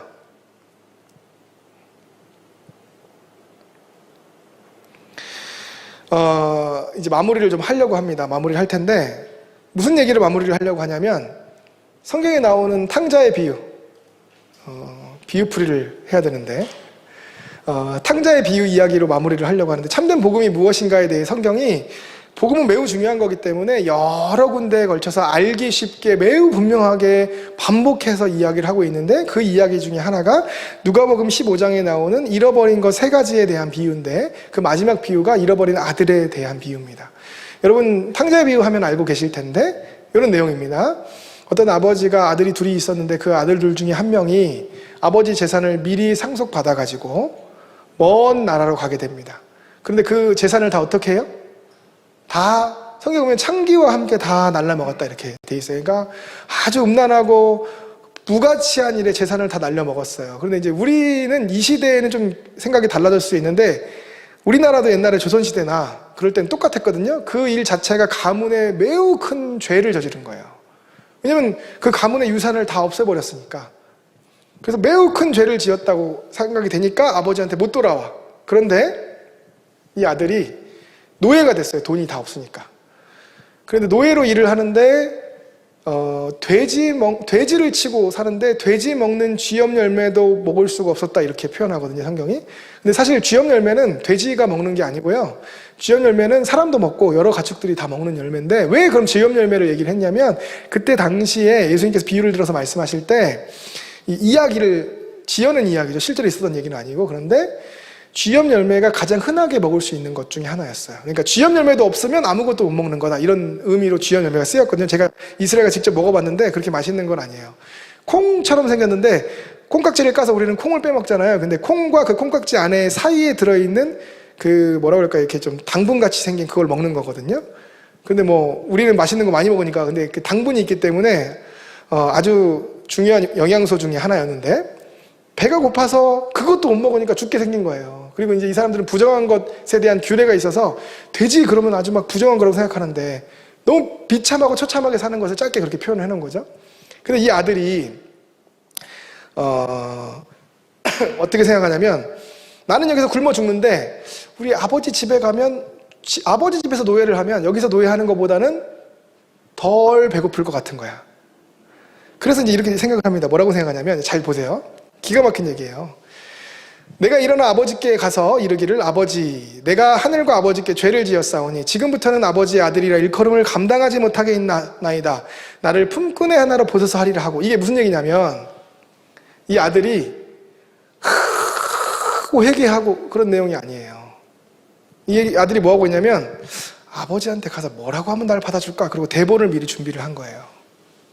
이렇게 얘기하겠다. 대본을 썼어요. 지금부터는 아버지의 아들이라 일컬음을 감당하지 못하겠나이다. 이렇게 얘기하면 나를 품꾼의 하나로 보소서. 그러면 죽이지는 않고 품꾼 중에 한 명으로는 받아주겠지. 이렇게 나름 머리를 굴려서 그러니까 지금 이 누가복음 15장에 나오는 탕자의 비유를 읽어보면 아들이 얼마나 절절하게 회개했는가 별로 관심이 없어요. 그런 얘기가 아니야. 아들이 성경 공부를 열심히 했는가 관심 없어요. 아들이 전도에 관심 없어요. 그럼 뭐에 관심이 있느냐? 그렇게 하고 나서 옵니다. 그랬는데 여기 아주 중요한 표현이 몇 가지가 나오는데 이에 일어나서 아버지께로 돌아가니라. 그런데 아직도 거리가 먼데 우리 개역 한글에는 상거라고 돼 있어요. 상거 그러니까 아무도 못 알아듣잖아요. 그래서 개정의 거리라고 바꾼 거거든요. 상거는 뭐냐면 서로 상의 거리, 그게 거리란 뜻이에요. 상거, 거리. 아직도 거리가 먼데 아버지가 그를 보고 측은히 여겨 달려가 목을 안고 이게 무슨 얘기냐면 여러분 생각을 한번 해보세요. 아버지가 아들이 돈 갖고 가서 타양 땅에 갔는데 이 아버지는 그날로부터 시작해서 아들이 그리워요. 그러니까 아들이 간 지역 방향을 늘 쳐다보고 아들이 언제 오나 기다리고 있는 거야. 그러니까 아직도 거리가 멀리 있는데 아버지가 아들을 먼저 발견합니다. 그리고는 어떻게 하냐면 뛰어와요. 달려가 이렇게 돼 있잖아요. 막 달려와서 끌어안고 목을 맞추는데 이제 아들이 뭐하냐? 준비한 대본 읽는 거예요. 아까 준비했던 대본 그대로죠? 아들이 이르되 아버지 내가 하늘과 아버지께 죄를 지었사오니 지금부터는 아버지의 아들이라 일컬음을 감당하지 못하겠나이다. 하나 그랬죠. 하나는 뭐냐면 아들이 그렇게 얘기를 하고는 있는데 아버지가 그 얘기는 귀담아 듣지도 않고 아버지는 종들에게 이르되 야 여기 제일 좋은 옷을 갖고 와서 입히고 손에 가락지 끼우고 발에 신발 신기고 그리고 살찐 송아지 갖다가 빨리 맛있는 거 좀 만들어. 우리 아들 왔는데 지금 배 고른 거 봐라. 아들 얘기는 들리지도 않아요. 그래서 뭐라고 하냐면 이 내 아들은 죽었다가 다시 살았으며 내가 잃었다가 다시 얻었노라 하니 그들이 즐거워. 이거를 누가복음 15장 앞에서부터 읽으면 예수님 천국 비유로 이거 말씀하시는 거거든요. 한 사람이 한 죄인이 구원받는 이야기를 이렇게 비유로 설명을 하시는 거예요. 근데 이 비유는 어떻게, 비유풀이를 어떻게 해야 되냐? 제가 아까 얘기했죠? 아무도 성경 소설을 읽어서는 생각하지 못할 거를 가르친다. 그리고 이단이라고 했잖아요. 이건 어떻게 읽느냐? 성경에 나온 그대로 읽으면 돼요. 어떻게 읽느냐? 그대로 읽으면 돼요. 지금 이 이야기를 읽어보면 어떻게 되어 있냐면 아들이 얼마나 회개를 많이 했느냐, 아들이 뭘 잘했느냐, 아들은 행위로 치면은 절대 다시 받아주면 안 돼요. 돈 다 날려먹고 거짓골이 돼서 왔잖아요. 그런데 여기는 주제가 뭐냐면 아버지의 마음이야. 이 아들은 무엇 덕분에 다시 아버지의 아들이 될 수 있었는가? 아버지의 사랑 덕분에. 아까 요한복음 3장에 하나님이 세상을 이처럼 사랑하사 그렇게 말한 그 사랑을 얘기하는 거예요. 예수님이 무슨 말을 하고 싶은 거냐면 구원은 일꾼이 노예가 일을 얼만큼 많이 했냐 하는 걸 보고 인정해주고 그런 거 아니고 아들을 잃어버린 아버지가 돌아온 아들을 끌어안아서 받아주는 이야기다. 이 얘기를 누가복음 15장으로 하고 있는 거예요. 구원은 뭐냐? 잃어버린 아들을 되찾는 이야기입니다. 그러니까 지금 이 아버지한테 중요한 거는 이 아들이 내 재산 다 갖고 가가지고 다 날려먹었냐 안 날려먹었냐 그게 중요한 게 아니에요. 이 아들이 살아서 나한테 왔다는 게 중요한 거예요. 그런데 이 아들이 잘 생각해 보세요. 다음날 이제 완전히 어저께까지 노예였는데 여기 와서 노예로 품꾼 중에 하나로 일을 하려고 했는데 아버지가 다 받아줬단 말이에요. 그러니까 너무 감동이 됐어요. 근데 좋은 자기 방 침대에 좋은 옷 입고 맛있는 거 먹고 배부르게 누워있다 보니까 기가 막힌 거예요. 우리 아버지가 이렇게 나를 용서해 줄 리가 없는데 내가 한 짓이 있는데 불안한 거야. 그래서 안 되겠다. 다음날 아침에 일어나가지고 새로 입혀준 옷 다 벗고 가락지 다 빼고 신발 다 빼고 어저께 입고 왔던 거지 옷을 다시 입고 아버지 방문 앞에 가서 엎드리고 있다가 아버지가 딱 나오니까 아버지한테 아버지 내가 하늘과 아버지에게 큰 죄를 지어서 아들이라고는 도저히 못하겠고 나를 품꾼의 하나로 봐주십시오. 또 그 얘기를 하면 아버지가 그래 네가 염치가 있구나 하고 기분이 좋겠어요? 아니면 기분이 너무 슬프겠어요? 너무 슬프죠. 왜 슬픈가? 왜냐하면 이 아들이 아버지의 사랑을 받아들이지 않았기 때문에 슬픈 거예요. 하나님 예수 그리스도를 이 땅에 보내주셔서 뭐 하고 싶은 거냐면 내가 잃어버린 아들을 찾는 것처럼 너를 끌어안고 다시 내 아들 삼고 싶은데 어떤 사람들이 하나님이 내 죄를 그렇게 용서해 주실 리가 없어. 성경 공부도 하고 헌신도 하고 총등도 하고 열매도 맺고 나도 뭔가를 좀 해야지. 그게 바로 그렇게 생각하는 거예요. 그런데 예수님께서 이 탕자 비유를 왜 말씀하시냐? 아버지의 마음이 그렇다는 거예요. 아버지의 마음은 잃어버린 아들을 되찾으면 묻지도 따지지도 않고 그냥 끌어안아. 그래서 이 아버지가 아들을 다시 온 재산 다 날려먹었는데 다시 아들로 받아들여주고 좋은 옷 입혀주고 하는데 이 아들은 뭐 했습니까? 아무것도 안 하고 값없이 은혜로 그냥 선물로 받았잖아요. 그렇죠? 그래서 성경이 자꾸 얘기하는 겁니다. 값없이 은혜로 선물로 계속 얘기하는 거예요. 하나님은 무엇을 하고 싶으신 거냐? 하나님은 우리를 선물로 은혜로 값없이 다시 자녀 삼고 싶으신 거예요. 그래서 어떻게 하셨어요? 그래서 예수님을 이 땅에 하나님이신 예수님을 이 땅에 보내주셔서 십자가까지 지게 하셨는데 그걸로 부족해서 그걸로 충분치가 않아서 이만희가 또 와야 되고 실상이 또 이루어져야 되면 예수님이 얼마나 엉터리고 부족하면 그렇게 얘기할 수 있겠어요. 그래서 바울이 갈라디아에서 화를 내요. 십자가가 얼마나 네 눈에 보이지 않더냐 이렇게 화를 내요. 십자가가 네 눈에 분명히 보이는데 어떻게 십자가 말고 다른 걸 또 하라는 말에 그렇게 미혹될 수가 있느냐. 여러분 이만희가 구원자도 아니고 이만희로 되지도 않지만 만약에 이 시대에 또 구원자가 필요하고 이 시대에 또 무엇인가가 필요하고 내가 뭔가를 하는 게 아직도 남았다면 예수님이 이루신 십자가가 불완전한 것이고 부족한 것이라고 이야기하는 것밖에 되지 않습니다. 마치 탕자가 다음날 아침에 거지 옷을 다시 입고 아버지의 사랑을 나는 못 믿겠다라고 말하는 것과 같아요.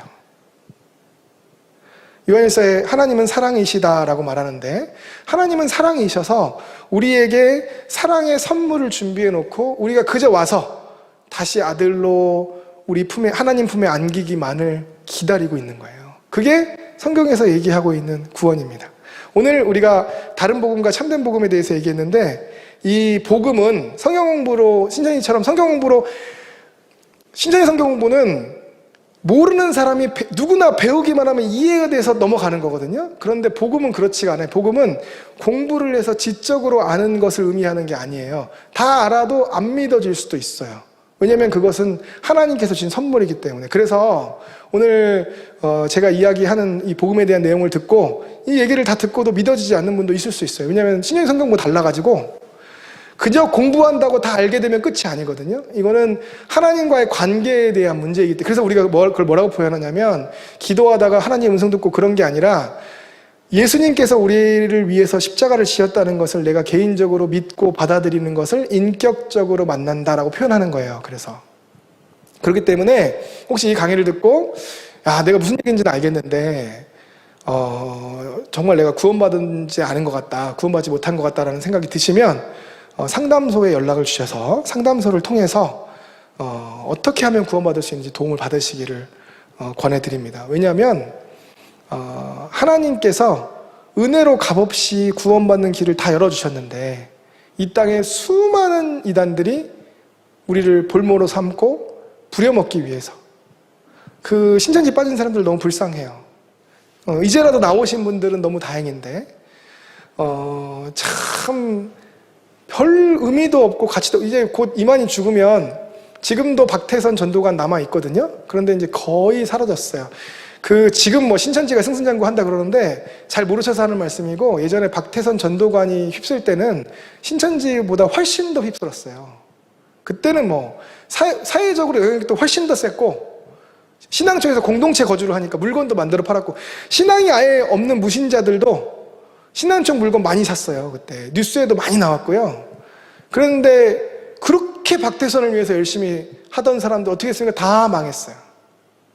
이만희 죽고 나면 아마 신천지도 완전히 없어지진 않을 텐데 상당수가 망하고 와해되고 없어질 거예요. 그 헛되고 몇 년 가지 않은 일을 위해서 평생을 바치고 있는 사람들, 얼마나 불쌍한 사람들입니까? 그런데 하나님께서 영원한 구원, 없어지지 않고 사라지지 않을 천국 가는 영원한 구원의 복음을 우리에게 선물로 주시고 우리에게 값 없이 은혜로 초대하고 있기 때문에 그 하나님을 향해서 성큼성큼 나아오셔서 하나님의 손을 잡고 행복을 누리게 되는 여러분들이 되시기를 간절한 마음으로 축원합니다. 제가 기도하고 오늘 강의 마치도록 하겠습니다.